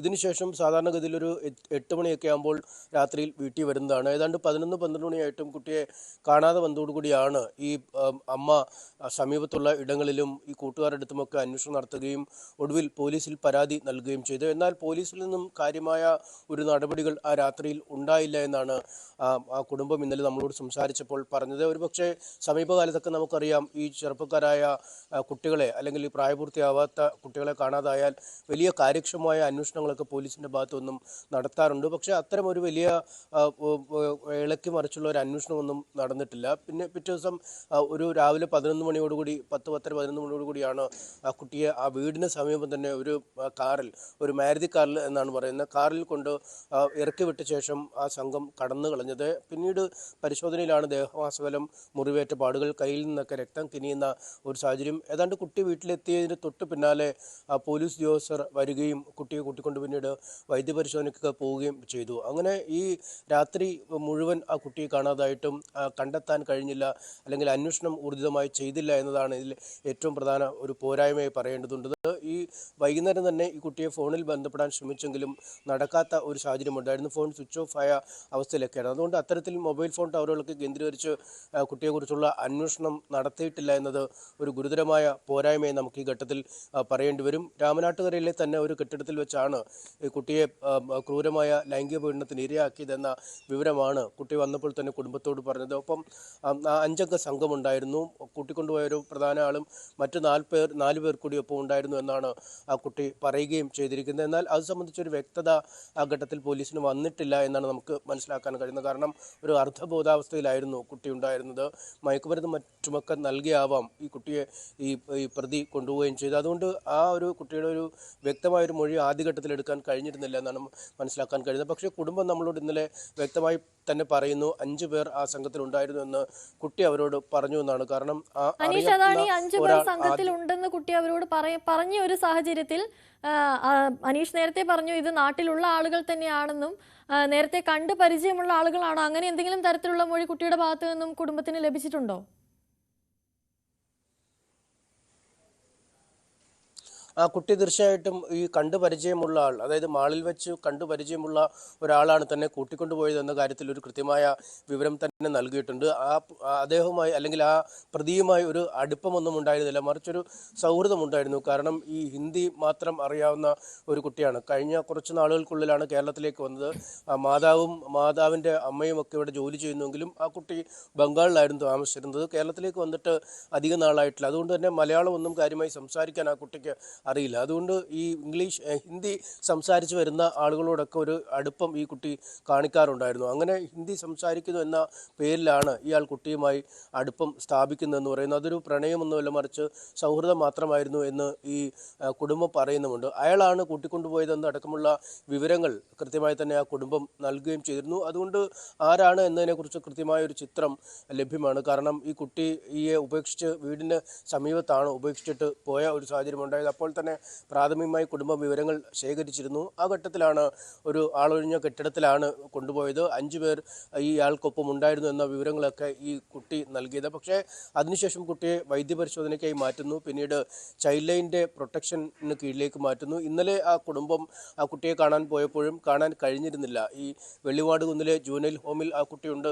എന്നറിയിച്ച് അവിടേക്ക് നിർദ്ദേശം നൽകി, പോലീസ് പോയി കാണാൻ നിർദ്ദേശം നൽകിയെങ്കിലും ആ കുട്ടിയെ കാണാൻ അമ്മയുടെ അമ്മയും പോയപ്പോൾ അവിടെ കാണാൻ കഴിഞ്ഞില്ല. ആ കുട്ടി മെഡിക്കൽ കോളേജിൽ ചികിത്സയിലാണ് എന്ന ഒരു കാര്യമാണ് പറഞ്ഞത്. അതുകൊണ്ട് അവർ കാണാൻ കഴിയാതെ തിരിച്ചു പോവുകയായിരുന്നു. എന്തായാലും കുട്ടിയോട് പിന്നീട് ഇന്നലെ ഒന്നും ആശയവിനിമയം നടത്താൻ കുടുംബത്തിന് കഴിഞ്ഞിട്ടില്ല എന്നും വ്യക്തമാകുന്നുണ്ട്. എന്തായാലും ഇതുമായി ബന്ധപ്പെട്ട അന്വേഷണം വളരെ ഊർജിതമായി മുന്നോട്ട് പോകുന്നു എന്നാണ് പോലീസിൽ നിന്ന് നൽകുന്ന വിശദീകരണം. ബംഗാൾ പോലീസ് ഇന്നലെ കേരളത്തിലെത്തിയിരുന്നു. ഈ കുട്ടിയുടെ ഗ്രാമത്തിലൊക്കെ ഇത് വലിയ ചർച്ചാ വിഷയമായി മാറുകയും പ്രാദേശിക ഭരണ നേതൃത്വമൊക്കെ ഇക്കാര്യത്തിൽ ഇടപെടുകയും ചെയ്തു. തുടർന്ന് മമതാ ബാനർജിയുടെ നിർദ്ദേശപ്രകാരമാണ് ബംഗാളിൽ നിന്നുള്ള പോലീസ് സംഘം ഇന്നലെ കോഴിക്കോട്ട് എത്തിയത്. അവർ നമ്മളോട് അത്തരത്തിലാണ് പറഞ്ഞത്. എന്തായാലും ഈ 2 ദിവസം കഴിഞ്ഞിട്ട് അറസ്റ്റ് ചെയ്യാത്ത സാഹചര്യത്തിലായിരുന്നു ഇന്നലെ അവർ എത്തിയത്. അവർ അവിടെ തന്നെ തുടരുന്നു എന്നാണ് നമുക്ക് മനസ്സിലാക്കാൻ കഴിയുന്നത്. എന്തായാലും വൈകാതെ തന്നെ ഇക്കാര്യത്തിൽ ഒരു പുരോഗതി ഉണ്ടാകും, അല്ലെങ്കിൽ അന്വേഷണത്തിൽ ഒരു കൃത്യമായ ദിശാബോധം ഉണ്ടാവും. പ്രതികളെ വൈകാതെ കസ്റ്റഡിയിലെടുക്കാൻ കഴിയുമെന്ന ഒരു പ്രതീക്ഷ തന്നെയാണ് പോലീസിന് ഈ ഘട്ടത്തിൽ ഉള്ളത്. ശരി, കോഴിക്കോട് 15 വയസ്സുകാരി കൂട്ടബലാത്സംഗത്തിന് ഇരയായ സംഭവത്തിൽ പ്രതികൾക്കായി തിരച്ചിൽ ഊർജിതമാക്കിയിരിക്കുകയാണ് പോലീസ്. പശ്ചിമ ബംഗാൾ സ്വദേശിയായ പെൺകുട്ടിയാണ് പീഡനത്തിന് ഇരയായത്. MS അനീഷ് കുമാറാണ് കൂടുതൽ വിവരങ്ങൾ നൽകിയത്. മറ്റു വാർത്തയിലേക്ക് പോകുമ്പോൾ, കാസർഗോഡ് പടന്നക്കാട് 10 വയസ്സുകാരിയെ തട്ടിക്കൊണ്ടുപോയി ലൈംഗികമായി പീഡിപ്പിച്ച കേസിൽ വിധി ഇന്ന് വരികയാണ്. ഹോസ്ദുർഗ് ഫാസ്റ്റ് ട്രാക്ക് സെഷൻസ് കോടതിയാണ് വിധി പറയുക. കൊടക് സ്വദേശി സലീമാണ് കേസിൽ 1-ാം പ്രതി. വീട്ടിൽ ഉറങ്ങിക്കിടക്കുകയായിരുന്ന 10 വയസ്സുകാരിയെ തട്ടിക്കൊണ്ടുപോയി ലൈംഗികമായി പീഡിപ്പിക്കുകയും സ്വർണ്ണ കമ്മൽ മോഷ്ടിക്കുകയും ചെയ്തുവെന്നാണ് കേസ്. 2024 മെയ് 15 പുലർച്ചെയാണ് നാടിനെ നടുക്കിയ സംഭവമുണ്ടായത്. കേസിൽ 60 സാക്ഷികളെ ഫാസ്റ്റ് ട്രാക്ക് സെഷൻസ് കോടതി വിസ്തരിച്ചു. ശാസ്ത്രീയ തെളിവുകളടക്കം 117 രേഖകൾ അന്വേഷണ സംഘം കോടതിയിൽ ഹാജരാക്കിയിരുന്നു. മോഷ്ടിച്ച കമ്മൽ വിൽക്കാൻ സഹായിച്ച സഹോദരി സുവൈബ കേസിൽ 2-ാം പ്രതിയാണ്. 2022 ബന്ധുവായ പെൺകുട്ടിയെ തട്ടിക്കൊണ്ടുപോയി വനത്തിനുള്ളിൽ പീഡിപ്പിച്ച കേസിൽ മറ്റൊരു വിചാരണ കൂടി പ്രതി നേരിടുന്നുണ്ട്. തിരുവനന്തപുരം അന്താരാഷ്ട്ര വിമാനത്താവളം നയതന്ത്ര മാർഗം വഴിയുള്ള സ്വർണ്ണക്കടത്ത് കേസിൽ മുൻ UAE കോൺസുലേറ്റ് ഉദ്യോഗസ്ഥർക്കെതിരെ പ്രോസിക്യൂഷൻ നടപടികൾ സ്വീകരിച്ചു. അന്നത്തെ പ്രധാന ഉദ്യോഗസ്ഥർക്കെതിരെയാണ് കസ്റ്റംസ് വകുപ്പ് 12 കോടി രൂപ പിഴ ചുമത്തിയത്. മുൻ consul general, admin attache, ex chargé affairs എന്നിവർക്ക് നേരെ 6 കോടി രൂപ വീതവും കസ്റ്റംസ് പിഴ ചുമത്തി. കോടതി നടപടികളുടെ തുടർ നടപടികളുടെ ഭാഗമായാണ് പ്രോസിക്യൂഷൻ നീക്കം. കൊച്ചി സ്വദേശിയായ ഗോവിന്ദൻ നമ്പൂതിരി നൽകിയ വിവരാവകാശ രേഖയിലെ മറുപടിയായാണ് ഇക്കാര്യങ്ങൾ വ്യക്തമാക്കിയിരിക്കുന്നത്. എന്നാൽ വിവരാവകാശ രേഖയിൽ ഇവർ എത്ര തുക അടച്ചുവെന്ന് വെളിപ്പെടുത്തിയിട്ടില്ല. യുവതികളുടെ വെളിപ്പെടുത്തലിൽ രാഹുൽ മാങ്കൂട്ടത്തിൽ MLAക്കെതിരെ പ്രതിഷേധം കടുപ്പിച്ചിരിക്കുകയാണ് CPM-ഉം BJP-യും. രാഹുലിന്റെ പാലക്കാട്ടെ MLA ഓഫീസിലേക്കും അടൂരിലെ വീട്ടിലേക്കും മാർച്ചുണ്ട്. DYFI പ്രതിഷേധ സദസ്സ് സംഘടിപ്പിക്കും. BJP-യുടെ നേതൃത്വത്തിലാണ് അടൂരിലെ വീട്ടിലേക്ക് മാർച്ച് നടത്തുക.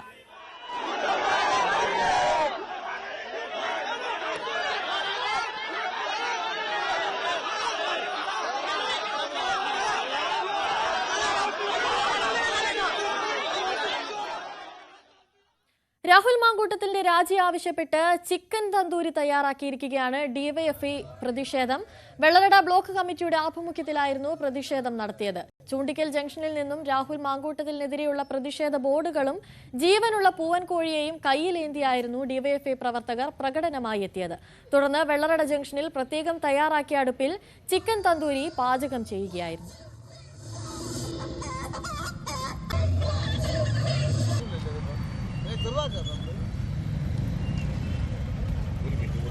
അത് മാത്രമല്ല ഇന്നലെ വന്നത് തദ്ദേശ തെരഞ്ഞെടുപ്പിൽ 25% വോട്ട് പിടിക്കാൻ സംസ്ഥാന നേതൃത്വത്തിന് അപേക്ഷയുടെ നിർദ്ദേശം. ബൂത്ത് തലത്തിലെ പ്രവർത്തനം ഉൾപ്പെടെ 30 നിർദ്ദേശങ്ങളും അമിത്ഷാ നേതാക്കൾക്ക് മുന്നിൽ അവതരിപ്പിച്ചു. 25% വോട്ടിലേക്ക് എത്തിയാൽ നിയമസഭാ തെരഞ്ഞെടുപ്പിൽ നിർണായക ശക്തിയായി BJP മാറുമെന്നാണ് അമിത്ഷാ ചൂണ്ടിക്കാട്ടുന്നത്. ഒരു മാസത്തിനിടെ രണ്ടാം തവണയും തെരഞ്ഞെടുപ്പ് ഒരുക്കങ്ങൾക്ക് കേരളത്തിലെത്തിയ അമിത്ഷാ നിർണായക നിർദ്ദേശങ്ങളാണ് നേതാക്കൾക്ക് മുന്നിൽ പങ്കുവച്ചത്. യോഗത്തിന്റെ തുടക്കം പങ്കെടുത്ത നേതാക്കളിൽ നിന്നും അമിത്ഷാ ആശയങ്ങൾ കേട്ടു. തുടർന്ന് സംശയങ്ങൾക്കും ഉത്തരം നൽകി. ഇതിന് പിന്നാലെയാണ് സംസ്ഥാന BJPക്ക് മുന്നിൽ വോട്ട് ശതമാനം സംബന്ധിച്ച നിർണായക നിർദ്ദേശം അദ്ദേഹം മുന്നോട്ട് വെച്ചത്. തദ്ദേശ തെരഞ്ഞെടുപ്പിൽ 25% വോട്ട് പിടിക്കണമെന്നാണ് അമിത്ഷാ ആവശ്യപ്പെടുന്നത്. അങ്ങനെ പിടിക്കാനായാൽ നിയമസഭാ തെരഞ്ഞെടുപ്പിൽ നിരവധി മണ്ഡലങ്ങളിൽ BJPക്ക് വിജയിക്കാനാകും. BJPയോട് അകന്നു നിൽക്കുന്ന ക്രൈസ്തവർ ഉൾപ്പെടെയുള്ള വിവിധ വിഭാഗങ്ങളിലേക്ക് സ്ഥിരമായ സമ്പർക്കത്തിലൂടെ കടന്നു കയറാനാണ് പ്രധാന നിർദ്ദേശം. ബൂത്ത് തലത്തിലെ പ്രവർത്തന രീതി ഉൾപ്പെടെ 30ഓളം നിർദ്ദേശങ്ങൾ അദ്ദേഹം നേതാക്കൾക്ക് മുന്നിൽ പങ്കുവച്ചു. പ്രാദേശിക പ്രശ്നങ്ങൾ ഉൾപ്പെടെ ഏറ്റെടുത്തുകൊണ്ടാകും തുടർ നീക്കങ്ങൾ.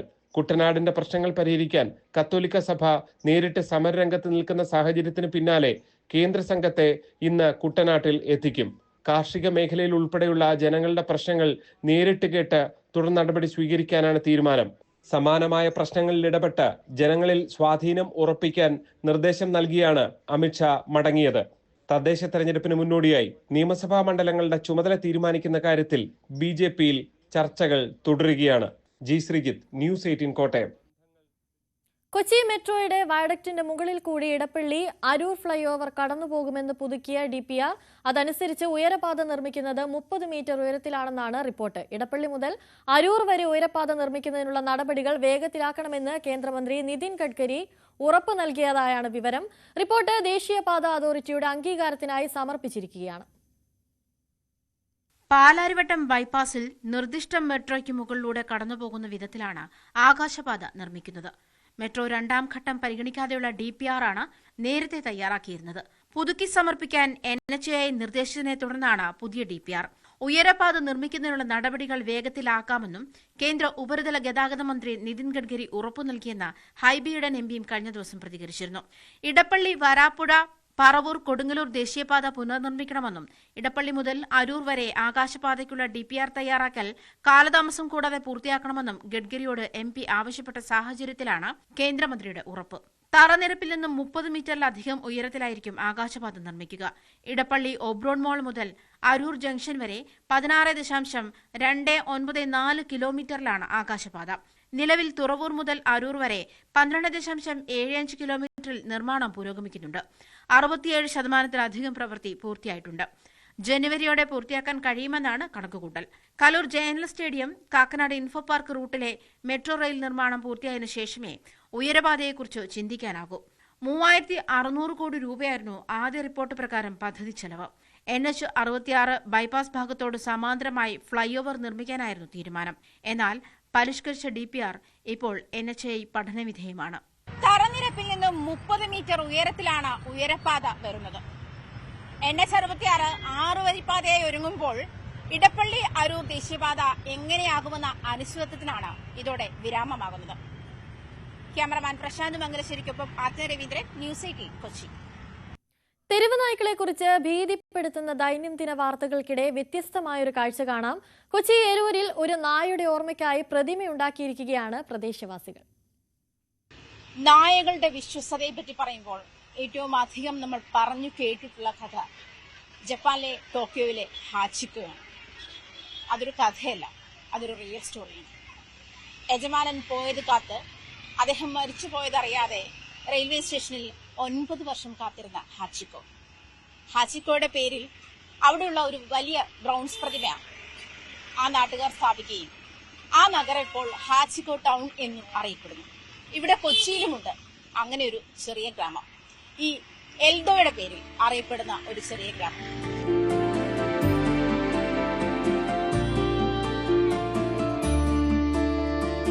യാദൃശ്ചികമായി വന്നുപെട്ട ഒരു നായ നാട്ടുകാരുടെ പ്രിയങ്കരനായി. എൽദോ എന്നായിരുന്നു നാട്ടുകാർ അവനിട്ട പേര്. അതായത് 2011 എൽദോനെ ഞങ്ങളുടെ കയ്യിൽ കിട്ടുന്നത്. അതായത് ആരോ ഈ നിൽക്കുന്ന മരത്തിന്റെ ചോട്ടിൽ ഉപേക്ഷിച്ചിട്ട് പോയതാണ്. ഇതിനെ കിട്ടുമ്പോൾ ഒരു 6 മാസം പ്രായമുള്ളൂ. പൊറോട്ട, മുട്ട, പുട്ട്, പാല് ഇങ്ങനെയുള്ള സാധനങ്ങൾ കഴിച്ചാണ് വലുതായത്. അതിന് പെട്ടെന്ന് വലുതായ എല്ലാവരോട് ഭയങ്കര ഇണങ്ങി. എൽദോ എന്ന പേരിന് പിന്നിലുമുണ്ട് ഒരു കഥ.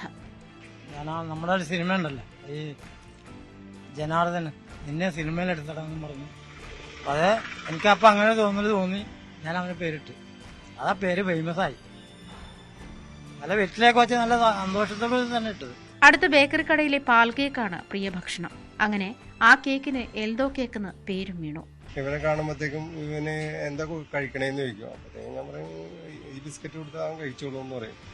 അത് ഒന്ന് മേടിച്ച അങ്ങനെ ആ പേരെങ്ങനെ ആയിപ്പോയതാ, ആയിപ്പോയതാ. അപ്രതീക്ഷിത വേർപാടോടെ അവന്റെ ഓർമ്മകളെ ചേർത്ത് പിടിക്കാൻ നാട്ടുകാർ ഒരു പ്രതിമ സ്ഥാപിച്ചു. ടെറാക്കോട്ടയിലാണ് പ്രതിമ നിർമ്മിച്ചത്. ശരീരത്തിലെ പൊള്ളലേറ്റ ആ പാടായിരുന്നു അവന്റെ ഐഡന്റിറ്റി. ഇത്തിരി റിസ്കിയാണ് 4 കാലിൽ നിർത്താനുള്ള ടെറാക്കോട്ടയുടെ വർക്കിന്റെ പൂർണ്ണമായിട്ടും സോളിഡായിട്ട് കാല് ചെയ്തു. പിന്നെ ഉള്ളിലെ ഭാഗം ബോഡി വരുമ്പോൾ ഹോളമാണ്, അങ്ങനെയാണ് ചെയ്തിട്ടുള്ളത്. വളരെ സിമിലറിറ്റി ഭയങ്കരമാണെന്ന് എല്ലാവരും കാണുന്നവർ വളരെ നന്നായിട്ടുണ്ടെന്ന് പറയുന്നുണ്ട്. വർക്കായാലും രസമായിട്ടുണ്ട്.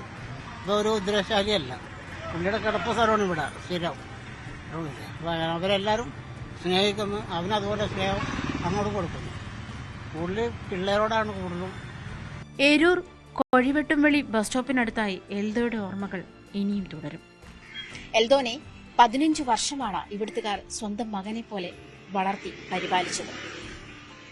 ഈ നാട്ടുകാരുടെ കണ്ണിലെ നനവ് 4 മാസമായിട്ടും ഒഴിഞ്ഞിട്ടില്ലെങ്കിൽ അവനോടുള്ള സ്നേഹത്തിന്റെ ആഴം എത്രത്തോളമാണെന്ന് നമുക്ക് മനസ്സിലാകും. കൊച്ചിയിൽ നിന്നും ക്യാമറമാൻ പ്രശാന്ത് മംഗലശ്ശേരിക്കൊപ്പം ആജ്ഞ രവീന്ദ്രൻ, ന്യൂസ് 18. ഇന്ന് ലോക ഹാൻഡ് സർജറി ദിനമാണ്. എങ്ങനെയാണ് ഹാൻഡ് സർജറി ചെയ്യുന്നത്, എന്താണ് ഹാൻഡ് സർജറി എന്നുള്ള വിവരങ്ങളിലേക്കൊക്കെ വരാം ഒരു ചെറിയ ഇടവേളയ്ക്ക് ശേഷം.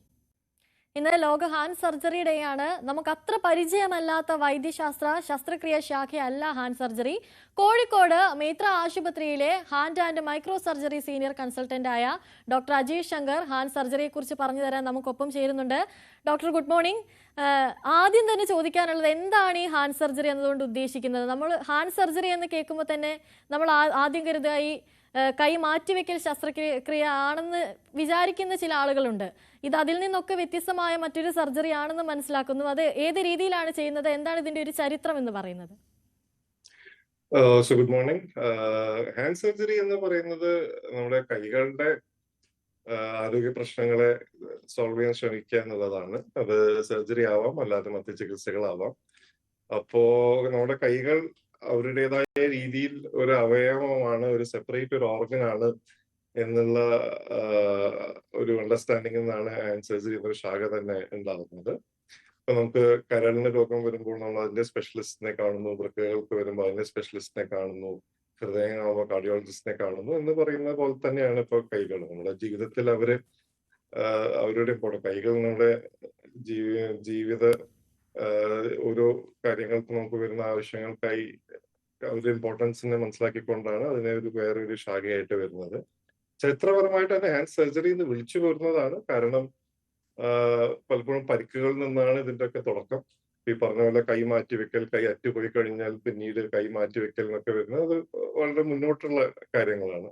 പക്ഷെ ദൈനംദിന ജീവിതത്തിൽ നോക്കുമ്പോൾ ചെറിയ ചെറിയ വീട്ടിൽ സംഭവിക്കുന്ന ചെറിയ പരിക്കുകൾ മുതൽ നമ്മുടെ റോഡുകളിലും ഫാക്ടറികളിലും സംഭവിക്കുന്ന മേജർ പരിക്കുകൾ വരെയൊക്കെ ഡീൽ ചെയ്യുന്നത്, കൈകൾക്ക് സംഭവിക്കുന്ന പരിക്കുകൾക്കൊക്കെ ഡീൽ ചെയ്യുന്നത് ഹാൻഡ് സർജറിയിലൂടെയാണ്. അതില് ഓർത്തോപെഡിക്, അതായത് എല്ലിന്റെ അതിന്റെ ടെക്നിക്കുകൾ ഉണ്ടാവാം. പിന്നെ പ്ലാസ്റ്റിക് സർജറി, അതായത് ഒരിടത്തു നിന്ന് മറ്റിടത്തേക്ക് ദശ മാറ്റി വെക്കുക, അങ്ങനത്തെ കാര്യങ്ങൾക്ക് ആവശ്യമുള്ള അങ്ങനത്തെ ടെക്നിക്കുകൾ ഉപയോഗിക്കണം.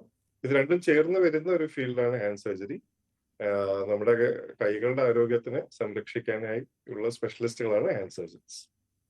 അതുപോലെ തന്നെ ഹാൻഡ് സർജറി ഡേ എന്ന് പറഞ്ഞ ഒരു ദിവസം, ആ ദിവസത്തിന് എത്രത്തോളം പ്രാധാന്യമുണ്ട് ഇന്നത്തെ ഒരു കാലത്ത്? ഓഗസ്റ്റ് 23 ദേശീയ ഹാൻഡ് സർജറി ദിനമായി ആഘോഷിക്കാൻ തുടങ്ങിയിട്ട് ഇപ്പോൾ ഒരു 4 കൊല്ലമായി. 1973 Indian society for surgery of the hand, അതായത് ഹാൻഡ് സർജറിക്കായുള്ള ദേശീയ സൊസൈറ്റി ഉണ്ടാക്കിയ ദിവസമാണ് ഓഗസ്റ്റ് 23, 1973. ആ ഒരു ഓർമ്മയിലാണ് ആ ഒരു ദിവസത്തെ തന്നെ നമ്മുടെ ഗവൺമെന്റ് ഓഫ് ഇന്ത്യ അതൊരു നാഷണൽ ഇമ്പോർട്ടൻസ് ഉള്ള ഒരു ദിവസമാണെന്ന് മനസ്സിലാക്കി ഹാൻഡ് സർജറി ഡേ ആയിട്ട് ആഘോഷിക്കാൻ ഡിസൈഡ് ചെയ്തത്. സോ നമ്മുടെ കൈകളിൽ പറ്റുന്ന പരിക്കുകളും അതുകൊണ്ട് നമ്മുടെ ജീവിതോപാധികളിൽ വരുന്ന മാറ്റങ്ങളും, പ്രത്യേകിച്ച് കൈകൾ കൊണ്ട് വർക്ക് ചെയ്യുന്നത്, എല്ലാവരും കൈകൾ കൊണ്ടാണ് വർക്ക് ചെയ്യുന്നത് എങ്കിൽ പോലും നമ്മുടെ മറ്റു തൊഴിലാളികൾ, ഫാക്ടറി തൊഴിലാളികൾ, ഇവർക്കൊക്കെ ഉണ്ടാകുന്ന പരിക്കുകൾ കഴിയുന്നത്രയും കുറയ്ക്കാനും അതിനൊരു ബോധവൽക്കരണം ഉദ്ദേശിച്ചാണ് സർക്കാർ അങ്ങനെ സ്റ്റാർട്ട് ചെയ്യുന്നത്. സോ നമ്മുടെ ഇന്നത്തെ ഒരു ദിവസത്തെ സമൂഹത്തിന് മനസ്സിലാക്കേണ്ട കാര്യം നമ്മുടെ കൈകളുടെ ഇമ്പോർട്ടൻസിനെ വീണ്ടും ഓർമ്മപ്പെടുത്തുക എന്നുള്ളതും അതിനെ കഴിയുന്നത്രയും പരിക്കുകളിൽ നിന്നും മറ്റു പ്രശ്നങ്ങളിൽ നിന്ന് ഒഴിവാക്കി വെക്കുക എന്നുള്ളത് ഓർമ്മിക്കുക എന്നുള്ളതാണ്. നമ്മുടെ വീട്ടിൽ പറ്റുന്ന പരിക്കുകൾ തന്നെ ആവാം. കോമൺ ആയിട്ട് കുട്ടികളുടെ വിരലുകൾ ഡോറിൽ കുടങ്ങുന്നതാണ് നമ്മുടെ നാട്ടിൽ ഏറ്റവും കോമൺ ആയി വീട്ടിൽ സംഭവിക്കുന്ന പരിക്കുകൾ. അല്ലെങ്കിൽ മിക്സിയിൽ പറ്റുന്ന പരിക്കുകൾ, പലരും ബൈക്കിന്റെ ചെയിൻ ക്ലീൻ ചെയ്യുമ്പോൾ വിരലുകൾക്ക് പറ്റുന്ന പരിക്കുകൾ, ഇതൊക്കെ ചെറിയൊരു ശ്രദ്ധ കൊടുത്താൽ അങ്ങനെ ഒഴിവാക്കാവുന്നതേ ഉള്ളൂ. അപ്പൊ ഈ കാര്യങ്ങളാണ് ദേശീയ ഹാൻഡ് സർജറി ദിനം നമ്മൾ ആചരിക്കുമ്പോൾ ഇങ്ങനത്തെ സേഫ് ആയിട്ടുള്ള പ്രാക്ടീസസ് നമ്മുടെ ജീവിതത്തിലേക്ക് അഡോപ്റ്റ് ചെയ്യണം എന്നുള്ളതാണ് ഉദ്ദേശിക്കുന്നത്. ഡോക്ടർ ഇപ്പോൾ പറഞ്ഞു ഏതൊക്കെ രീതിയിലുള്ള പരിക്കുകൾക്കാണ് ഈ ചികിത്സ നൽകുന്നത് എന്നുള്ളത്. ഇതിന് ഏകദേശം എത്ര സമയം വരും ഈ ഒരു ഹാൻഡ് സർജറി ചെയ്ത് തീരാൻ? അത് എത്ര നാളുകൾ എടുക്കും ഇതിൽ നിന്ന് റിക്കവറായി വരണമെങ്കിൽ? അതെ, സോ സമയം എന്നുള്ളത് ആ പരിക്കിന്റെ സങ്കീർണതയുടെ പുറത്തായിരിക്കും. സോ ചെറിയ പരിക്കുകളാണെങ്കിൽ അത്രയും പെട്ടെന്ന് തന്നെ ശരിയാക്കാവുന്നുണ്ട്. പക്ഷെ പലപ്പോഴും നമുക്ക് വളരെ സിവിയർ ആയിട്ട് കൈ മൊത്തമായി അറ്റുപോകുക, വിരലുകൾ പൂർണ്ണമായി അറ്റുപോകുക എന്ന് വരുന്നത് തിരിച്ചു പിടിപ്പിക്കുന്നതിൽ സമയം കൂടുതൽ വേണ്ട ഒരു ഫീൽഡ് തന്നെയാണിത്. പലപ്പോഴും നമുക്ക് ഈ 8-10 മണിക്കൂർ ഓപ്പറേറ്റ് ചെയ്യേണ്ടി വരിക എന്നുള്ളത് അത്ര വിരളമായ കാര്യമല്ല ഹാൻഡ് സർജറിയിൽ. പലപ്പോഴും അത് ചെയ്യേണ്ടി വരാറുണ്ട്. പക്ഷെ എന്നാലും അതിനെക്കാട്ടിലും സർജറിയുടെ ദൈർഘ്യത്തിനെക്കാട്ടിലും അതിന്റെ റിക്കവറിയിൽ പിന്നീട് ചെയ്യേണ്ട കാര്യങ്ങൾക്കാണ് കൂടുതൽ ഇമ്പോർട്ടൻസ്. അതായത് പിന്നീട് നമ്മൾ ഫിസിയോതെറാപ്പിയും അതിനെ വേണ്ട രീതിയിൽ ഗൈഡ് ചെയ്യുക എന്നുള്ളതൊക്കെ ഇമ്പോർട്ടൻ്റ് ആയിട്ടുള്ള കാര്യമാണ്. അപ്പൊ ഹാൻഡ് സർജറിയിൽ ഓപ്പറേഷൻ മാത്രമല്ല അതിന്റെ ഇമ്പോർട്ടൻസ് കൊടുക്കാൻ കഴിയുള്ളൂ. അത് കഴിഞ്ഞിട്ട് വരുന്ന കാര്യങ്ങളിൽ നമ്മൾ പൂർണ്ണമായി ശ്രദ്ധ ചെലുത്തി വേണ്ട സമയത്ത് വേണ്ട രീതിയിൽ വ്യായാമങ്ങളും ഇതുമായി മുന്നോട്ട് പോയാലേ നമുക്ക് വിചാരിച്ച രീതിയിലുള്ള ഫലം നമുക്ക് കാണാൻ കഴിയും. അപ്പൊ അതൊരു ടീം വർക്കാണ്. അതൊരു ഒറ്റൊരാളെ കൊണ്ടൊന്നും ഇത്ര രീതിയിലുള്ള സർജറിയും അതിന് ശേഷമുള്ള കാര്യങ്ങളൊന്നും ചെയ്തെടുക്കാൻ കഴിയില്ല. ഒരു ഫുൾ ടീമായി സർജന്മാരും മറ്റ് ഫിസിയോതെറാപ്പിസ്റ്റുകളും പിന്നെ ഓപ്പറേഷൻ ചെയ്യുന്ന സമയത്ത് അനസ്തീസിയ ഇവരുടെ ഒക്കെയും അത്രയും എല്ലാവരും ഒത്തുചേരുന്ന ഒരു ഫീൽഡ് ഉണ്ടാകുമ്പോഴേ ഈ മേജർ പരിക്കുകളെയൊക്കെ നമുക്ക് ചികിത്സിച്ച് ഭേദമാക്കാൻ കഴിയുള്ളൂ.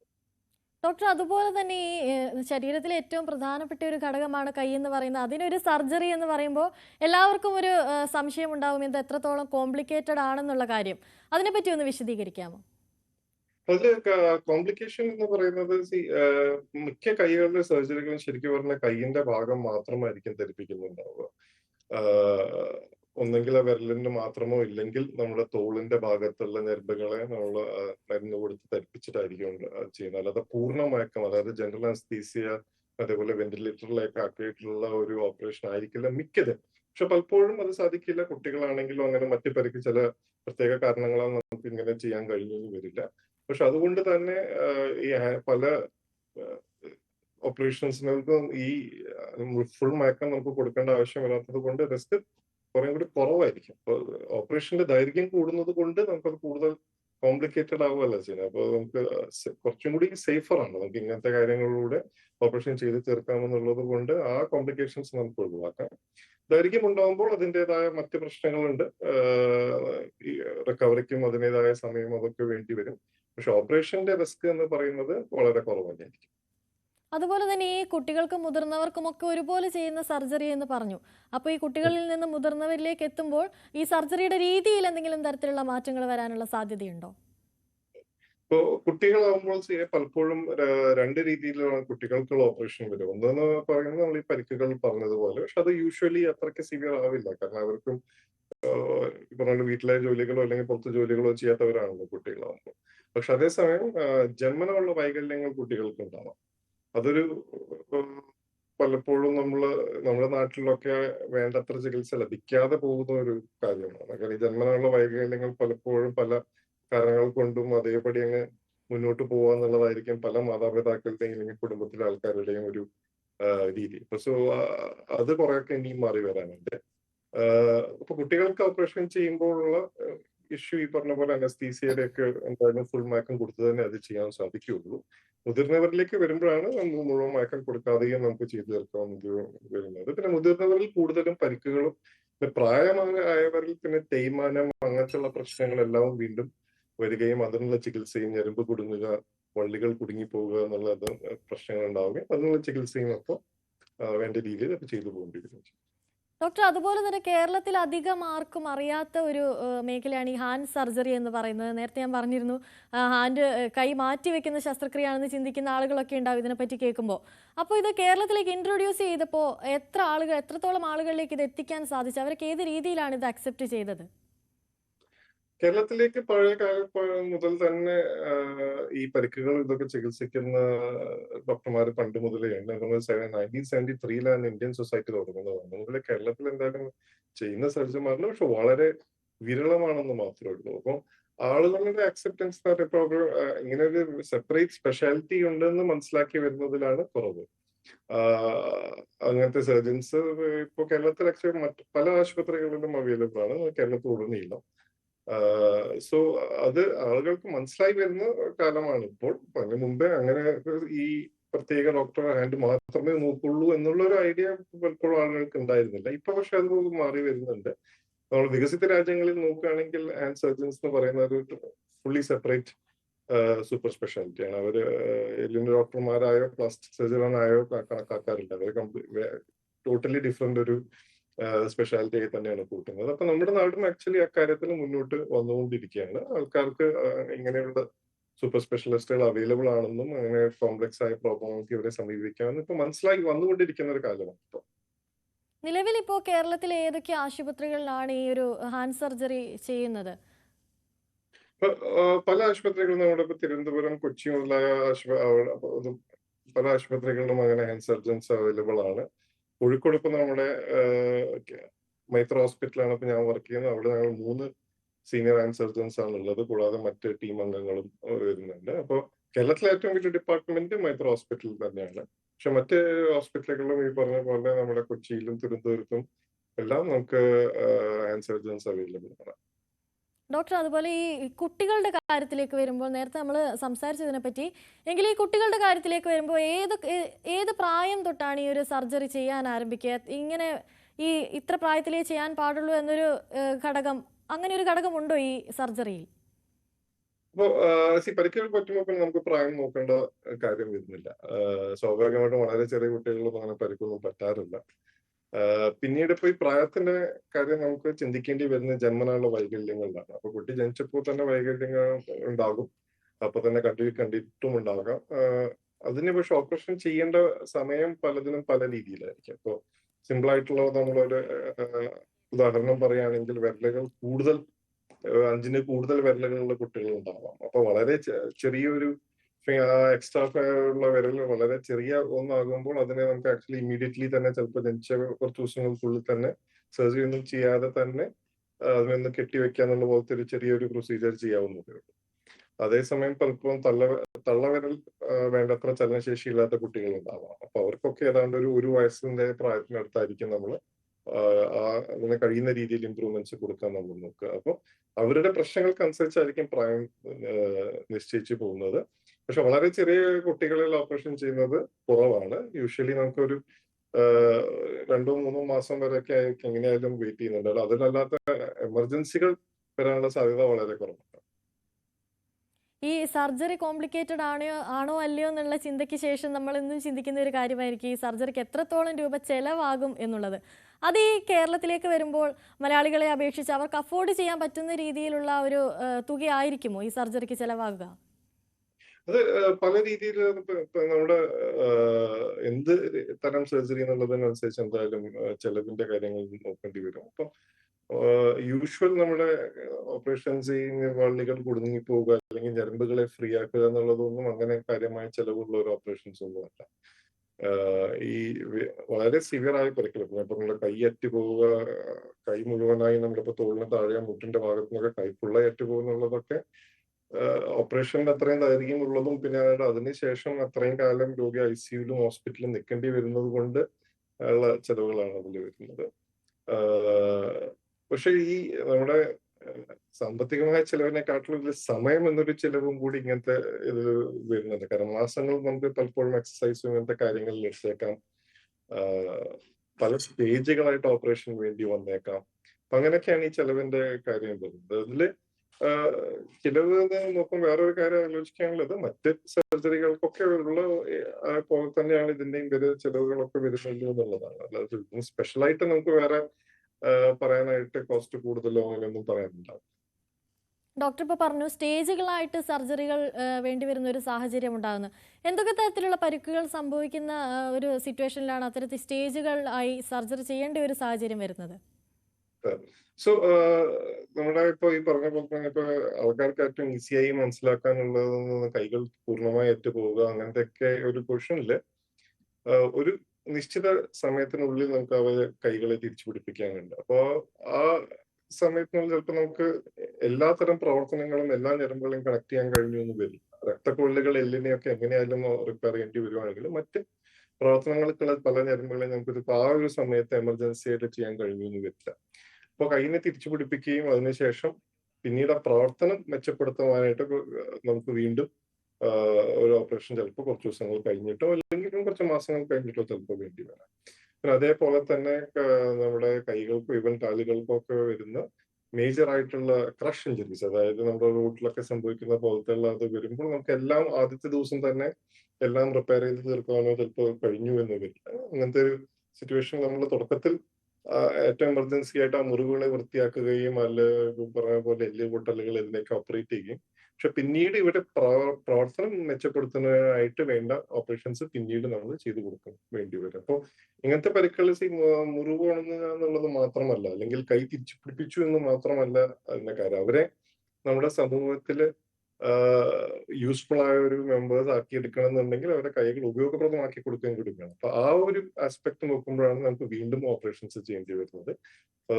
ഈ പരിക്കുകൾക്കൊക്കെ അങ്ങനെ പല സ്റ്റേജുകളായിട്ട് ചെയ്യുന്നത് വളരെ കോമൺ ആണ്. ഹാൻഡ് സർജറിയിലും അല്ലെങ്കിൽ ഏത് തരം റീകൺസ്ട്രക്റ്റീവ് സർജറിയിലാണെങ്കിലും മൾട്ടിപ്പിൾ സ്റ്റേജുകൾ ചെയ്യുന്നുള്ളത് വളരെ കോമൺ ആയിട്ടുള്ള ഒരു കാര്യമാണ്. ഡോക്ടർ, അതുപോലെ തന്നെ ഈ സർജറി ചെയ്തതിന് ശേഷം ഇത് റിക്കവർ ആകാൻ എടുക്കുന്ന ഒരു സമയമുണ്ട്. ആ സമയത്ത് ചെയ്യേണ്ടുന്ന വ്യായാമങ്ങൾ അതിനെപ്പറ്റിയൊക്കെ ഒന്ന് വിശദീകരിക്കാൻ സാധിക്കുമോ?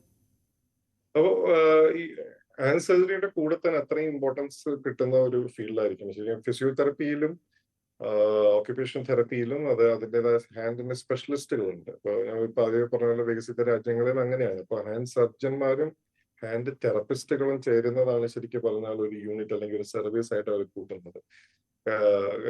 അത്രയും ഫോക്കസ് ആയിട്ട് നമുക്ക് വേണ്ട വ്യായാമങ്ങളൊക്കെ ചെയ്തു പോയാലേ ആ ചെയ്ത ഓപ്പറേഷൻസിനും ഈ അതിനെടുത്തിരിക്കുന്ന എഫേർട്ടിനും ആ സമയത്തിനും ഒരു വാല്യൂ കിട്ടും. ഈ കൈകളിലെ തെറപ്പിസ്റ്റുകളും ഇവരും ഈ നമ്മുടെ ടീമിന്റെ ഒരു വളരെ ഇമ്പോർട്ടന്റ് ആയിട്ടുള്ള ഒരു ഭാഗമാണ്. ഇപ്പൊ പറഞ്ഞ പോലെ പലതരം പരിക്കുകൾക്കും പല രീതിയിലായിരിക്കുമെങ്കിലും ഏറ്റവും ബേസിക് ആയിട്ട് നമുക്ക് മനസ്സിലാക്കാനുള്ള കഴിയുന്നത്രയും നമ്മുടെ കൈകളിലെ പ്രവർത്തനം കുറയാതിരിക്കുവാനായിട്ട് അത് ചലിപ്പിച്ചുകൊണ്ടിരിക്കുക എന്നുള്ളതാണ് എപ്പോഴും ഒരു ഫിസിയോതെറപ്പിസ്റ്റിന് അല്ലെങ്കിൽ ഈവൻ സർജന്റെ ലക്ഷ്യം. അതാണ്. അത് എല്ലായ്പ്പോഴും അങ്ങനെ നടക്കണമെന്നില്ല, പക്ഷെ തുടക്കം മുതലേ അവയെ നമ്മൾ പ്ലാസ്റ്റർ ഇട്ടോ അല്ലെങ്കിൽ മറ്റു രീതിയിലോ അവിടെ ചലനം നിർത്താത്ത രീതിയിൽ കണ്ടിന്യൂ ചെയ്തു പോവുക എന്നുള്ളതായിരിക്കും നമ്മുടെ ലക്ഷ്യം. സോ അതൊരു പരിക്കിനനുസരിച്ചിരിക്കും. എങ്കിലും ഈ ചലനം ഓരോരോ സ്റ്റേജ് ആയിട്ട് നമുക്ക് മുന്നോട്ട് കൊണ്ടുപോകാനും അത് കൃത്യമായി ഗൈഡ് ചെയ്യാനുമാണ് ശരിക്കും ഈ സ്പെഷ്യലിസ്റ്റുകളുടെ ആവശ്യം. ഓപ്പറേഷൻ ചെയ്യുന്നതിൽ മാത്രമല്ല, ആ ചികിത്സാ പദ്ധതി പൂർണ്ണമായും എങ്ങനെയാണ് പോകേണ്ടത് എന്ന് നേർവഴിയിൽ നടക്കാനും കൂടിയാണ് ഇങ്ങനെ ഒരു ടീമിന്റെ ആവശ്യം. ഡോക്ടർ, ഈ സർജറിക്ക് ശേഷം എല്ലാവർക്കും ഉള്ള ഒരു ഭയമായിരിക്കും, ഈ സർജറി ചെയ്യുന്നു എന്ന് പറയുമ്പോൾ തന്നെ ഇത് പഴയപടി എൻ്റെ കൈ പഴയപടി ആകുമോ എന്നുള്ളൊരു സംശയം എല്ലാവർക്കും ഉണ്ടാകും. അപ്പൊ സർജറിക്ക് ശേഷം എത്ര നാളുകൾക്ക് ശേഷമായിരിക്കും കൈ പഴയപടി ആവുക? അങ്ങനെ ഒരു സാഹചര്യം നിലനിൽക്കുന്നുണ്ടോ? പഴയതുപോലെ തന്നെ കൈ ഉപയോഗിക്കാൻ സാധിക്കും അങ്ങനെ ഒരു സാഹചര്യം?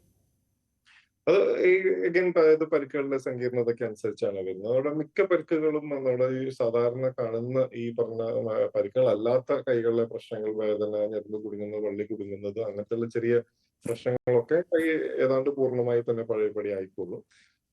അവർക്കൊക്കെ അധികം സമയമൊന്നും വേണ്ടി വന്നൊന്നും വരില്ല. പലപ്പോഴും കുറച്ച് ആഴ്ചകൾ മാത്രമേ വേണ്ടി വരുള്ളൂ. ഈ കൂടുതൽ സങ്കീർണമായ ഞരമ്പുകളുടെ പരിക്കുകളും ഇപ്പോൾ കൈ തിരിച്ചു പിടിപ്പിക്കുക, അങ്ങനത്തെയുള്ള വിരലുകൾ തിരിച്ചു പിടിക്കുക എന്നുള്ളത് സ്വാഭാവികമായിട്ടും കൂടുതൽ സമയം വേണ്ടി വരും. അത് പൂർണ്ണമായും പഴയ പോലെ ആവണം അല്ലെങ്കിൽ മറ്റേ കൈയിലെ പോലെ തന്നെ തിരിച്ചെത്തണമെന്നില്ല. പക്ഷെ അതേസമയം നമ്മുടെ കൈ ആ ഒരു ഭാഗം, വിരലായാലും നമ്മുടെ കൈയും മൊത്തമായാലും, അത് നമ്മുടെ ദൈനംദിന ജീവിതത്തിൽ നമ്മൾ സാധാരണയായി ചെയ്യുന്ന പ്രക്രിയകൾക്ക് ഉപയോഗിക്കാവുന്ന രീതിയിലേക്ക് എത്തിക്കുക എന്നുള്ളതായിരിക്കും നമ്മുടെ ലക്ഷ്യം. അത് 100% ആവണമെന്നില്ല, പക്ഷെ എന്നാലും നമുക്ക് ഉപയോഗിച്ചു പോകാവുന്ന ഒരു കൈയാക്കി മാറ്റുക എന്നതായിരിക്കും എന്നും നമ്മുടെ ലക്ഷ്യം. അപ്പം എല്ലാ കൈകളും ഉപയോഗപ്രദമാക്കുക, ശ്രമിക്കുക എന്നുള്ളത് തന്നെയാണ് ലക്ഷ്യം. അത് 100% പഴയ പോലെ ആവണമെന്നില്ല എന്ന് മാത്രം. ശരി, thank you doctor Ajeesh Shankaran. എന്താണ് ഹാൻഡ് സർജറി എന്നും എങ്ങനെയാണത് ചെയ്യേണ്ടതെന്നും എപ്പോഴൊക്കെയാണ് എന്തിനൊക്കെയാണ് ചെയ്യേണ്ടത് എന്നതിനെ പറ്റിയൊക്കെയുള്ള വിവരങ്ങൾ കൈമാറിയതിന് ഒരുപാട് നന്ദി. Thank you. Thank you. Hand surgery ആയിരുന്നു, ലോക ഹാൻഡ് സർജറി ദിനമായിരുന്നു ഇന്ന്. അതിനെപ്പറ്റിയായിരുന്നു ഡോക്ടർ നമുക്ക് വിശദീകരിച്ച് നൽകിയത്.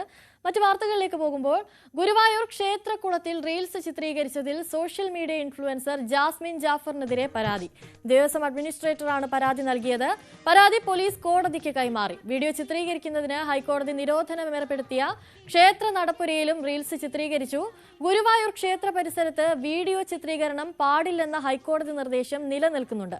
ഇതിനിടെയായിരുന്നു റീൽസ് ചിത്രീകരണം. ഇടവേളയാണ്. ഇടവേളയ്ക്ക് ശേഷം മടങ്ങിയെത്താം.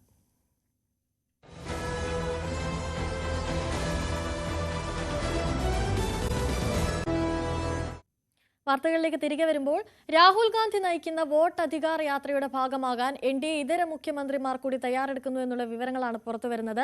തമിഴ്നാട് മുഖ്യമന്ത്രി MK സ്റ്റാലിനും കർണാടക മുഖ്യമന്ത്രി സിദ്ധരാമയ്യയും ജാർഖണ്ഡ് മുഖ്യമന്ത്രി ഹേമന്ത് സോറനും വരും ദിവസങ്ങളിൽ റാലിയുടെ ഭാഗമാകും. യാത്ര 7ാം ദിവസത്തിലേക്ക് കടക്കുകയാണ്.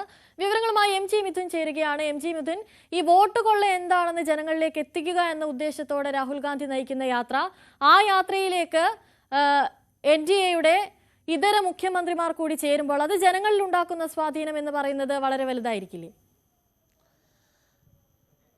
അനുശ്രീ, തീർച്ചയായും സ്വാഭാവികമായും അത്തരത്തിലുള്ള നീക്കം തന്നെയാണ് ഇപ്പോൾ ഇന്ത്യ സഖ്യത്തിന്റെ ഭാഗത്തുനിന്നും ഉണ്ടാകുന്നത്. നേരത്തെ തന്നെ അറിയിച്ചതുപോലെ തന്നെ പ്രതിപക്ഷ മുഖ്യമന്ത്രിമാരെ പങ്കെടുപ്പിച്ചുകൊണ്ട് ഈ യാത്രയുടെ ഭാഗമാക്കിക്കൊണ്ട് വലിയ പിന്തുണ നേടുന്ന ഒരു കാഴ്ച കാണാൻ സാധിക്കുന്നു. ഒപ്പം തന്നെ ഈ യാത്ര ആരംഭിച്ചപ്പോൾ മുതൽ തന്നെ ബീഹാറിന്റെ പല മേഖലകളിലും 10,000-കണക്കിന് ആളുകൾ ഈ യാത്രയുടെ ഭാഗമായി എത്തുന്നു എന്നുള്ളത് തന്നെ വരാൻ പോകുന്ന ബീഹാർ തെരഞ്ഞെടുപ്പിൽ RJDക്കും ഒപ്പം തന്നെ കോൺഗ്രസിനും നൽകുന്ന ആത്മവിശ്വാസം ചെറുതല്ല എന്നുള്ളത് തന്നെയാണ്. അതായത് ആഗസ്റ്റ് 27-നാണ് തമിഴ്നാട് മുഖ്യമന്ത്രി MK സ്റ്റാലിൻ യാത്രയുടെ ഭാഗമാകുന്നത്.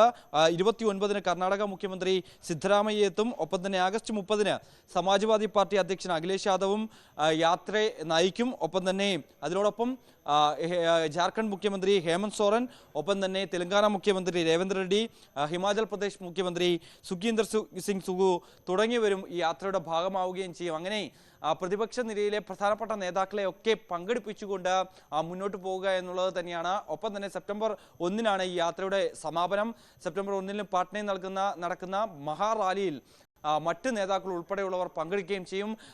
മുഖ്യമന്ത്രി, അതായത് ബംഗാൾ മുഖ്യമന്ത്രി മമതാ ബാനർജിയും ഒപ്പം തന്നെ കേരളത്തിലെ മുഖ്യമന്ത്രി പിണറായി വിജയനെയും ഒക്കെ ഈ യാത്രയുടെ ഭാഗമാകാൻ ക്ഷണം നൽകിയിട്ടുണ്ട്. അവർ എത്തുമെന്നുള്ള കാര്യത്തിൽ ഇതുവരെയും ഒരു സ്ഥിരീകരണത്തിലേക്ക് എത്തിയില്ല എങ്കിൽ പോലും തന്നെ ഇവരെല്ലാം തന്നെ പ്രതിപക്ഷത്തിന്റെ ഒരു ഐക്യം നമ്മൾ കാണുകയും ചെയ്താണ്. ഈ ഒരു വോട്ട് ചോരി ആരോപണം വന്നതിന് പിന്നാലെ വലിയൊരു ഐക്യം ഉടലെടുത്തിട്ടുണ്ടായിരുന്നു. 2024 ലോക്സഭാ തെരഞ്ഞെടുപ്പിന് ശേഷം ഇത്രയും വലിയൊരു ഐക്യം ഈ ഒരു മുന്നണിക്ക് ഉണ്ടാകുന്നത് ഇതാദ്യമായി നമ്മൾ കാണുകയും ചെയ്തതാണ്. അത്തരത്തിൽ ഈ ഐക്യത്തെ നിലനിർത്തിക്കൊണ്ട് മുന്നോട്ട് പോകാൻ തന്നെയാണ് ഇന്ത്യ സഖ്യത്തിന്റെ ഒപ്പം തന്നെ കോൺഗ്രസിന്റെ തീരുമാനം എന്നുള്ളത് തന്നെയാണ്. അതുകൊണ്ട് തന്നെ ഇത്തരത്തിൽ യാത്ര ഒരു വൻ വിജയമാക്കി മാറ്റുക, അതിനുശേഷം മറ്റ് രീതിയിൽ, അതായത് മറ്റിടങ്ങളിൽ കൂടി ഈ യാത്ര വലിയ രീതിയിൽ ഭാഗമാകുക, അല്ലെങ്കിൽ കൂടുതൽ ഇടങ്ങളിലേക്ക് വ്യാപിപ്പിച്ചുകൊണ്ട് ജനങ്ങളിലേക്ക് നേരിട്ടെത്തി ഈ കാര്യങ്ങൾ ബോധിപ്പിക്കുക എന്നുള്ളൊരു ലക്ഷ്യം തന്നെയാണ് ഇതിലൂടെ മുന്നോട്ട് വെക്കുകയും ചെയ്യുന്നത്. അത് ഒരു പരിധിവരെ എത്താൻ സാധിച്ചിട്ടുണ്ട്, അല്ലെങ്കിൽ ആ ലക്ഷ്യത്തിലേക്ക് എത്താൻ സാധിച്ചിട്ടുണ്ട് എന്നുള്ളതാണ് ഈ കോൺഗ്രസ് നേതാക്കൾ നൽകുന്ന സൂചന, അല്ലെങ്കിൽ അത്തരത്തിലുള്ള ഒരു ആത്മവിശ്വാസം അവർ പങ്കുവെക്കുകയും ചെയ്യുന്നുണ്ട്. അതായാലും രാഹുൽ ഗാന്ധി നയിക്കുന്ന, ഒപ്പം തേജസ്വി യാദവ് ഉൾപ്പെടെയുള്ളവർ നയിക്കുന്ന ഈ യാത്ര അത് ഒരു വിജയമായി തന്നെ കണക്കാക്കിക്കൊണ്ട് തന്നെയാണ് മുന്നോട്ട് പോവുകയും ചെയ്യുന്നത്. ഇത് വരാൻ പോകുന്ന ബീഹാർ തെരഞ്ഞെടുപ്പിൽ നൽകാൻ പോകുന്ന വലിയ ജനപിന്തുണയുടെ ഒരു ചെറിയ സൂചന മാത്രമായി തന്നെയാണ് അവർ ഇത് കണക്കാക്കുകയും ചെയ്യുന്നത്. ആ തെരഞ്ഞെടുപ്പിൽ വലിയ ഭൂരിപക്ഷത്തോടെ വിജയിച്ചു കയറാനാകുമെന്നുള്ള പ്രതീക്ഷ നൽകുന്ന രീതിയിലാണ് യാത്രയെ മുന്നോട്ട് പോകുന്നത്. എന്തായാലും പ്രതിപക്ഷ നിരയിലെ പ്രധാനപ്പെട്ട നേതാക്കൾ കൂടി എത്തുമ്പോൾ യാത്രയുടെ അല്ലെങ്കിൽ മുന്നോട്ട് പോകുന്ന ഈ യാത്രയ്ക്ക് വലിയ ജനപിന്തുണയും അവകാശപ്പെടാൻ സാധിക്കുകയും ചെയ്യും. ഒപ്പം തന്നെ മറ്റൊന്ന്, ഈ തെരഞ്ഞെടുപ്പ് കമ്മീഷണർക്ക് എതിരെ ഉയർത്തിയിട്ടുള്ള ആരോപണങ്ങൾ, അതുമായി ബന്ധപ്പെട്ട ഉള്ള ആഹ്വാനങ്ങൾ, മറ്റ് പ്രതിനിധികളെയും ഒപ്പം തന്നെ പ്രതിപക്ഷ നേതാക്കളുടെയും ഒക്കെ ഒരു പ്രതികരണം അത് ഈ യാത്രയിലുടനീളം ഉണ്ടാവുകയും ചെയ്യും. എന്തായാലും ആഗസ്റ്റ് 26-ന് പ്രിയങ്ക ഗാന്ധിയും ഈ യാത്രയുടെ ഭാഗമാകുമെന്നുള്ള വിവരങ്ങൾ കൂടി ഒരു ഘട്ടത്തിൽ പുറത്തു വരുന്നുണ്ട്. അങ്ങനെ പ്രതിപക്ഷ നിരയിലെ എല്ലാ നേതാക്കളെയും, എല്ലാ പ്രമുഖരായിട്ടുള്ള നേതാക്കളെയും പങ്കെടുപ്പിച്ചുകൊണ്ട് മുന്നോട്ട് പോകാൻ തന്നെയാണ് ഈ ഒരു ഘട്ടത്തിൽ തീരുമാനം. അനുസരിച്ച് ശരി, രാഹുൽ ഗാന്ധി നയിക്കുന്ന വോട്ട് അധികാർ യാത്രയുടെ ഭാഗമാകാൻ NDA ഇതര മുഖ്യമന്ത്രിമാർ കൂടി തയ്യാറെടുക്കുന്നു എന്നുള്ള വിവരങ്ങളാണ് പുറത്തു വരുന്നത്. MG മിഥുനാണ് കൂടുതൽ വിവരങ്ങൾ നൽകിയത്. മറ്റു വാർത്തയിലേക്ക് പോകുമ്പോൾ അമിത നിരക്ക് ഈടാക്കിയെന്നാരോപിച്ച് വർക്കലയിൽ ഓട്ടോ ഡ്രൈവർക്ക് മർദ്ദനം. വർക്കല കുരക്കണ്ണി തൃക്കേട്ടയിൽ സുനിൽകുമാറിനാണ് മർദ്ദനമേറ്റത്.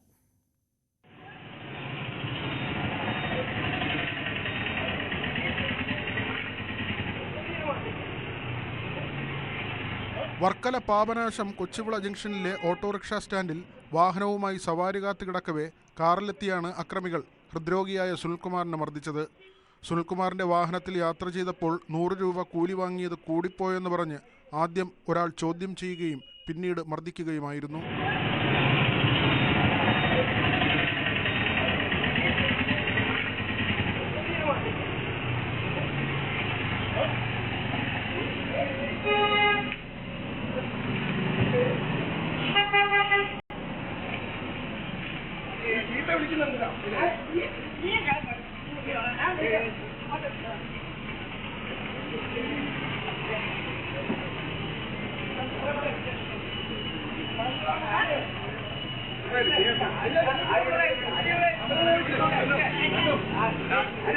ഒരാൾ നേരിട്ട് പരിചയമുള്ള ആളാണെന്നും ഒപ്പമുണ്ടായിരുന്ന മറ്റു 3 പേരെ കണ്ടാൽ തിരിച്ചറിയുമെന്നും സുനിൽകുമാർ പറഞ്ഞു.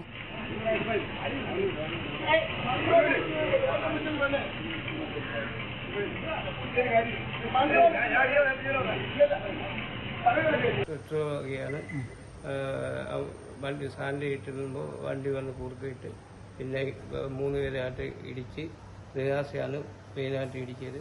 അവൻ്റെ കൂടെ ഉള്ളവരും 3 പേരുണ്ടായിരുന്നു. അവനെ കണ്ടാലേ കവിയാക്കോട് അതുകൊണ്ട് എന്നെ പോലെ ഇടിച്ച്. മർദ്ദനത്തിൽ പരിക്കേറ്റ് അവശനിലയിലായ സുനിൽകുമാറിനെ ആദ്യം വർക്കല താലൂക്ക് ആശുപത്രിയിലാണ് പ്രവേശിപ്പിച്ചത്. ഇവിടെ നിന്നുള്ള നിർദ്ദേശമനുസരിച്ച് പിന്നീട് തിരുവനന്തപുരം മെഡിക്കൽ കോളേജ് ആശുപത്രിയിലേക്ക് മാറ്റി. സുനിൽകുമാറിന്റെ പരാതിയിൽ വർക്കല പോലീസ് അന്വേഷണം തുടങ്ങിയിട്ടുണ്ട്. ന്യൂസ് 18 ആറ്റിങ്ങൽ. റബ്ബർ കർഷകർക്ക് ഇത് ദുരിതകാലം. റബ്ബറിൽ നിന്ന് ഏറ്റവും അധികം വരുമാനം ലഭിക്കേണ്ട സമയമായിട്ടും ഉൽപ്പന്നത്തിന് മെച്ചപ്പെട്ട വില ലഭിക്കാത്തതാണ് റബ്ബർ കർഷകരെ പ്രതിസന്ധിയിലാക്കുന്നത്. 190 മുതൽ 200 രൂപ വരെയാണ് 1 കിലോ റബ്ബറിന്റെ ഇപ്പോഴത്തെ വിപണി വില. ജോലിക്കൂലിയും മറ്റു വസ്തുക്കളുടെ ചെലവുകളും കണക്കാക്കുമ്പോൾ കിലോയ്ക്ക് 300 രൂപയിലധികം വില ലഭിച്ചാൽ മാത്രമേ പിടിച്ചു നിൽക്കാനാവൂ എന്ന് റബ്ബർ കർഷകർ പറയുന്നു. ഇപ്പോൾ ഒരു രീതിയിലും മുതലാകാത്ത രീതിയിലാണ് റബ്ബർ കൃഷി പോയിക്കൊണ്ടിരിക്കുന്നത്. ഒരു കാരണവശാൽ കൂലിക്ക് വെട്ടാനാളില്ല. കൂലിക്ക് കൊടുത്താൽ തന്നെ അത് കൂലിക്ക് കൊടുത്തിട്ട് ബാക്കി മീതിയൊന്നും കർഷകന് കിട്ടാനില്ല. എല്ലാ രീതിയിലും റബ്ബർ കർഷകൻ എന്ന് പറഞ്ഞാൽ അപ്പോൾ എല്ലാ രീതിയിലും ആകെ ഒരു ബുദ്ധിമുട്ട് നിൽക്കുന്ന സമയമാണ്. റബ്ബറിനാണെങ്കിൽ വില കയറുമെന്ന് പറയുന്നുണ്ടോ, അല്ലാതെ ഒരു കാരണവശാലും റബ്ബറിന് വില കയറുന്നില്ല. ഇങ്ങനെ വില താഴ്ന്നു കൊടുക്കൊണ്ടിരിക്കുകയാണ്. ചില വില അനക്കം വരും, അതുപോലെ തന്നെ വീണ്ടും താഴത്തേക്ക് വരും. കൃഷിക്കാരനെ സംബന്ധിച്ച് ഇന്നത്തെ വില വെച്ച് നോക്കുമ്പോൾ ഒരു 10-300 രൂപയെങ്കിലും റബ്ബറിന് വില കിട്ടിയെങ്കിലേ റബ്ബർ കൃഷിയും കൊണ്ട് കർഷകന് മുന്നോട്ട് പോകാൻ സാധിക്കുകയുള്ളൂ. പലരും റബ്ബർ കൃഷി ഉപേക്ഷിച്ച് മറ്റു പല കൃഷികളിലേക്കും മാറുന്നുണ്ട്. കൂലി നൽകി ടാപ്പിംഗ് നടത്തിയാൽ കൂലിച്ചെലവ് കഴിഞ്ഞ് കർഷകനൊന്നും ബാക്കിയില്ല. വില കുറഞ്ഞ് വരുമാനം നിലച്ചതോടെ തോട്ടങ്ങൾ പലരും തെളിക്കാറുമില്ല. കേന്ദ്ര സംസ്ഥാന സർക്കാരുകളുടെ ഇടപെടലുണ്ടായാൽ മാത്രമേ റബ്ബർ കർഷകർക്ക് പിടിച്ചു നിൽക്കാനാവൂ. ന്യൂസ് 18 ഇടുക്കി. പാലക്കാട് തൃത്താലയിൽ കാട്ടുപന്നികളുടെ ആക്രമണത്തിൽ വ്യാപക കൃഷിനാശം. വിളവെടുക്കാൻ പാകമായ നെൽച്ചെടികളാണ് കാട്ടുപന്നികൾ കൂട്ടമായി എത്തി നശിപ്പിച്ചത്. ഇതോടെ വലിയ പ്രതിസന്ധിയിലായിരിക്കുകയാണ് കർഷകർ. തൃത്താല മേഖലയിലെ പാടശേഖരങ്ങളിലാണ് കാട്ടുപന്നികളുടെ ആക്രമണം രൂക്ഷമാകുന്നത്. കാലാവസ്ഥാ വ്യതിയാനം ഉണ്ടാക്കുന്ന പ്രതിസന്ധിക്ക് പുറമെയാണ് കാട്ടുപന്നി ശല്യം കർഷകരെ വലയ്ക്കുന്നത്. കൂട്ടമായെത്തുന്ന കാട്ടുപന്നികൾ നെൽച്ചെടികൾ നശിപ്പിക്കുന്നത് പതിവാണ്. ടത്കോൽ നാട്ടി പ്ലാസ്റ്റിക് കവർ ചുറ്റിയുമൊക്കെ പന്നിയെ അകറ്റാൻ തങ്ങളാൽ കഴിയും വിധം പരിശ്രമിക്കുന്നുണ്ടെങ്കിലും ഫലം കാണുന്നില്ല എന്നാണ് കർഷകർ പറയുന്നത്. തൃത്താല മങ്ങാരം പാടശേഖരത്തെ ഒരേക്കറിൽ വരുന്ന 10ലധികം കർഷകരുടെ കതിരുവരാറായ നെൽച്ചെടികളാണ് വ്യാപകമായി കാട്ടുപന്നികൾ നശിപ്പിച്ചത്. ഒരാഴ്ച മുമ്പ് ഞാറുനട്ട ഇടങ്ങളിൽ കാട്ടുപന്നികൾ കുത്തിനിരത്തിയും നാശനഷ്ടം വരുത്തിയിട്ടുമുണ്ട്. നെല്ല് വിളവ് കിട്ടേണ്ട ഒരു സമയമാണ് ഈ സമയം. ഈ സമയത്ത് ഈ ഒരാഴ്ചയുള്ളിൽ ഉണ്ടായ അനുഭവമാണ് ഈ പന്നികളുടെ ശല്യം. നമ്മളെ കയ്യിൽ ഒരു കിട്ടിയിട്ടുള്ള ഒരു അനുഭവത്തെയാണ് നമ്മൾ കണ്ണുകൊണ്ട് നശിച്ചുപോയി ഒരു ഗതികേട് കാണുന്നത്. എത്രമാത്രം മുന്നോട്ട് പോയി പ്രതീക്ഷയാണ്. അല്ലെങ്കിലോ നെല്ലിന് പൈസ കിട്ടുന്നില്ല. പുറമെ നമ്മൾ ആ സ്നേഹം കൊണ്ട് ഒരു വിളവുണ്ടാക്കിയിരിക്കുക, ഈ വിത്തിനെ ഒരു സ്നേഹിച്ച കാരണം. അത് ഇത്തരത്തിലുള്ള പന്നികളുടെ ശല്യം, അനുഭവത്തിൽ എത്തിയുള്ള സാധനം കയ്യിൽ നിന്ന് പോവുക, ഒരുപാട് കേടുകൾ വാരിപ്പോകുന്നതുപോലെ സാധനങ്ങൾ. കാട് മൂടിക്കിടക്കുന്ന സ്ഥലങ്ങളാണ് കാട്ടുപന്നികളുടെ താവളം. കാട് വെട്ടിമാറ്റി കമ്പിവേലികൾ സ്ഥാപിച്ചാൽ ഒരു പരിധിവരെയെങ്കിലും പരിഹാരമുണ്ടാകുമെന്നാണ് കർഷകർ പറയുന്നത്. കൃഷിക്ക് മാത്രമല്ല ജീവനും ഭീഷണിയാകുന്നുണ്ട് കാട്ടുപന്നികൾ. പന്നിശല്യം കുറയ്ക്കാൻ അടിയന്തര ഇടപെടൽ തേടുകയാണ് കർഷകർ. ന്യൂസ് 18 തൃത്താല. ഇടുക്കി അടിമാലി ഗ്രാമപഞ്ചായത്തിലെ പ്ലാമല പീച്ചാട് മേഖലയിൽ കാട്ടാനശല്യം രൂക്ഷമാവുകയാണ്. ദിവസങ്ങളായി ആന പ്രദേശത്ത് നാശമുണ്ടാക്കുമ്പോഴും അധികൃതർ തിരിഞ്ഞു നോക്കുന്നില്ലെന്നാണ് നാട്ടുകാരുടെ പരാതി. ശല്യക്കാരനായ കുട്ടിക്കൊമ്പനെ നാട് കടത്തണമെന്നാണ് നാട്ടുകാരുടെ ആവശ്യം. പ്ലാമല പീച്ചാട് മേഖലയിൽ കാട്ടാനശല്യം രൂക്ഷമാണ്. ജനവാസ മേഖലയിൽ ഇറങ്ങിയ കുട്ടിക്കൊമ്പൻ നാശം വിതയ്ക്കുമ്പോഴും വനംവകുപ്പ് തിരിഞ്ഞു നോക്കുന്നില്ലെന്നാണ് പരാതി. കഴിഞ്ഞ ദിവസം പ്ലാമലയിൽ ഏലത്തോട്ടത്തിൽ പണിയെടുക്കുകയായിരുന്ന തൊഴിലാളികൾക്ക് നേരെ കാട്ടാന പാഞ്ഞെടുത്തിരുന്നു. ആക്രമണത്തിൽ നിന്ന് രക്ഷപ്പെടുവാൻ ശ്രമിച്ച സ്ത്രീ താഴ്ചയിലേക്ക് വീണ് പരിക്കേറ്റെങ്കിലും ജീവൻ തിരികെ കിട്ടി. രാപ്പകൽ വ്യത്യാസമില്ലാതെ ആനയുടെ ആക്രമണമുണ്ടെന്നും ഭയത്തോടെയാണ് കഴിയുന്നതെന്നും നാട്ടുകാർ പറയുന്നു. ഞങ്ങൾക്ക് ജീവിക്കാൻ ഒരു നിവൃത്തിയില്ല. എങ്ങനെയെങ്കിലും ഞങ്ങളെ രക്ഷിക്കണം. ആനശല്യം രൂക്ഷമാണ്. ഒറ്റയാന വന്നിട്ട് ഇവിടെ ഒറ്റയാന വന്നിട്ട് ദേ മുറ്റത്ത് നിൽക്കുകയാണ്. നിങ്ങൾ നോക്ക്, ഇവിടെ എന്നതായി കാണിച്ചു വെച്ചേക്കുന്നത്. മുറ്റത്തും നിൽക്കുന്നു. ഇവിടെ അടുത്തുള്ള വീടുകൾക്കും താമസിക്കാൻ പറ്റത്തില്ല. അതിനെ എങ്ങനെയെങ്കിലും ഇവിടെ നിന്ന് പിടിച്ചോണ്ട് പോകുക, എന്തെങ്കിലും ഒന്ന് ചെയ്യണം. ദേ ഈ കൊച്ചുമായിട്ടാണ് ഞങ്ങൾ നിൽക്കുന്നത്. ഇതിനെയെങ്കിലും ഞങ്ങൾക്ക് രക്ഷിക്കാൻ ഒരു നിവൃത്തി ഉണ്ടാക്കി തരണം. 40ഓളം കുടുംബങ്ങളാണ് പീച്ചാട് മ്ലാമല മേഖലയിലുള്ളത്. രോഗികളും പ്രായമേറിയവരുമൊക്കെ എല്ലാ വീടുകളിലുമുണ്ട്. ആനയുടെ ആക്രമണത്തിൽ വ്യാപകമായ കൃഷിനാശവുമുണ്ടായി. ശല്യക്കാരനായ ആനയെ മറ്റിടങ്ങളിലേക്ക് മാറ്റണമെന്നാണ് നാട്ടുകാരുടെ ആവശ്യം. അധികൃതരുടെ ഇടപെടലുണ്ടായില്ലെങ്കിൽ ജനകീയ സമരം നടത്തുമെന്ന് നാട്ടുകാർ പറയുന്നു. ന്യൂസ് 18 അടിമാലി. ദേശീയപാത മലപ്പുറം കുറ്റിപ്പുറത്തും വട്ടപ്പാറയിലും അപകടങ്ങൾ പതിവാവുകയാണ്. വേണ്ട സുരക്ഷാ ബോർഡുകൾ പാതയിൽ ഇല്ലാത്തത് അപകടങ്ങൾക്ക് വഴിയൊരുക്കുകയാണ്. കഴിഞ്ഞ ദിവസം ബസ് മറിഞ്ഞുണ്ടായ അപകടത്തിൽ കുറ്റിപ്പുറത്ത് 50ഓളം പേർക്ക് പരിക്കേറ്റിരുന്നു. ദേശീയപാതയിൽ കുറ്റിപ്പുറത്തും വട്ടപ്പാറയിലും വാഹനാപകടങ്ങൾ പതിവാവുകയാണ്. കഴിഞ്ഞ ദിവസം ബസ് മറിഞ്ഞു കുറ്റിപ്പുറത്ത് 50ഓളം പേർക്കാണ് പരിക്കേറ്റത്. വേണ്ടത്ര സുരക്ഷാ ബോർഡുകൾ ഇല്ലാത്തതാണ് അപകടങ്ങൾക്ക് വഴിവെക്കുന്നത്. അപകടത്തെ തുടർന്ന് കുറ്റിപ്പുറം താലൂക്ക് ആശുപത്രിക്ക് സമീപം സ്പീഡ് ബ്രേക്കറുകൾ താൽക്കാലികമായി സ്ഥാപിച്ചിട്ടുണ്ട്. നിർമ്മാണം നടക്കുന്ന പാതകളിൽ സുരക്ഷാ ബോർഡുകൾ ഇല്ലാത്തതിനാൽ പ്രതിഷേധത്തിലാണ് നാട്ടുകാർ. വട്ടപ്പാറയിലും നിർമ്മാണ പ്രവൃത്തികൾ നടന്നുവരികയാണ്. അമിത വേഗതയും അപകട കാരണമാകുന്നുണ്ട്. പാതയിൽ ഗതാഗത കുരുക്കും രൂക്ഷമാണ്. നോക്കിയാലും ഇവിടെ വണ്ടികൾ എന്നും ആക്സിഡന്റ് ആയിട്ട് കിടക്കും. ഒന്നെങ്കിൽ അവിടെ ആക്സിഡന്റ് ആവും, അല്ലെങ്കിൽ ഇവിടെ ആക്സിഡന്റ് ആവും. ഈ വണ്ടികൾ വന്ന് കുടുങ്ങുമ്പോണ്ടാവുന്ന പ്രയാസമാണ്. ഇത് ഈ വർക്ക് തീരുന്നതിൻ്റെ ഉള്ളിൽ ഈ ഡിവൈഡറും കാര്യങ്ങളൊക്കെ ഒന്ന് സ്ട്രോങ് ആക്കി ഡ്രൈവർമാർക്ക് ഇതൊരു ഇടുങ്ങിയ സ്ഥലമാണ്, പോകാൻ കഴിയാത്ത സ്ഥലമാണെന്ന് മനസ്സിലാക്കാനുള്ള രൂപത്തിലുള്ള സംവിധാനങ്ങൾ ഈ കമ്പനി ഇവിടെ ചെയ്തില്ലെങ്കിൽ ഇനിയും ഇതിലും കൂടുതൽ വലിയ അപകടങ്ങൾ ഇവിടെ ഉണ്ടാവും. കുറ്റിപ്പുറത്ത് റെയിൽവേ മേൽപ്പാലം പണി പൂർത്തിയാക്കാനുണ്ട്. അത് കഴിഞ്ഞാലേ റോഡിന്റെ പണി വേണ്ട രീതിയിൽ പുരോഗമിക്കുകയുള്ളൂ. അതുവരെ പാതയിലൂടെ പോകുന്നവർ അതീവ ശ്രദ്ധയോടെ വേണം യാത്ര ചെയ്യാൻ. ന്യൂസ് 18 തിരൂർ. ഇനി രാവിലെയിലെ സ്പെഷ്യൽ സെഗ്മെന്റിലേക്കാണ്. സ്പെഷ്യൽ ഡേയിലേക്ക്. ചേലക്കര സ്വദേശിനി വിനയ വിപിന്റെ 10ാം ജന്മദിനമാണ്. വിനയമോൾക്ക് അമ്മ, അച്ഛൻ, അച്ഛമ്മ, അനിയത്തി എന്നിവരാണ് ആശംസകൾ അറിയിച്ചിരിക്കുന്നത്. ന്യൂസ് 18ന്റെ പേരിലും വിനയമോൾക്ക് ആശംസകൾ നേരുകയാണ്. മണ്ണാർക്കാട് തത്തേങ്ങലത്ത് 9ാം പിറന്നാൾ ആഘോഷിക്കുന്ന അമ്നമോൾ, പിതാവ് ഷംസീർ, മാതാവ് റഫ്സീന എന്നിവർക്കൊപ്പം മറ്റു കുടുംബാംഗങ്ങളും പിറന്നാൾ ആശംസകൾ അറിയിക്കുന്നുണ്ട്. അമ്മയ്ക്ക് അമ്നമോൾക്ക് ന്യൂസ് 18ന്റെ പേരിലും പിറന്നാൾ ആശംസകൾ നേരുകയാണ്. രാവിലെയുടെ സമയം ഇവിടെ പൂർണ്ണമാവുകയാണ്. വാർത്തകളും വിശേഷങ്ങളും ഒക്കെയായി നാളെ വീണ്ടും കാണാം. നമസ്കാരം.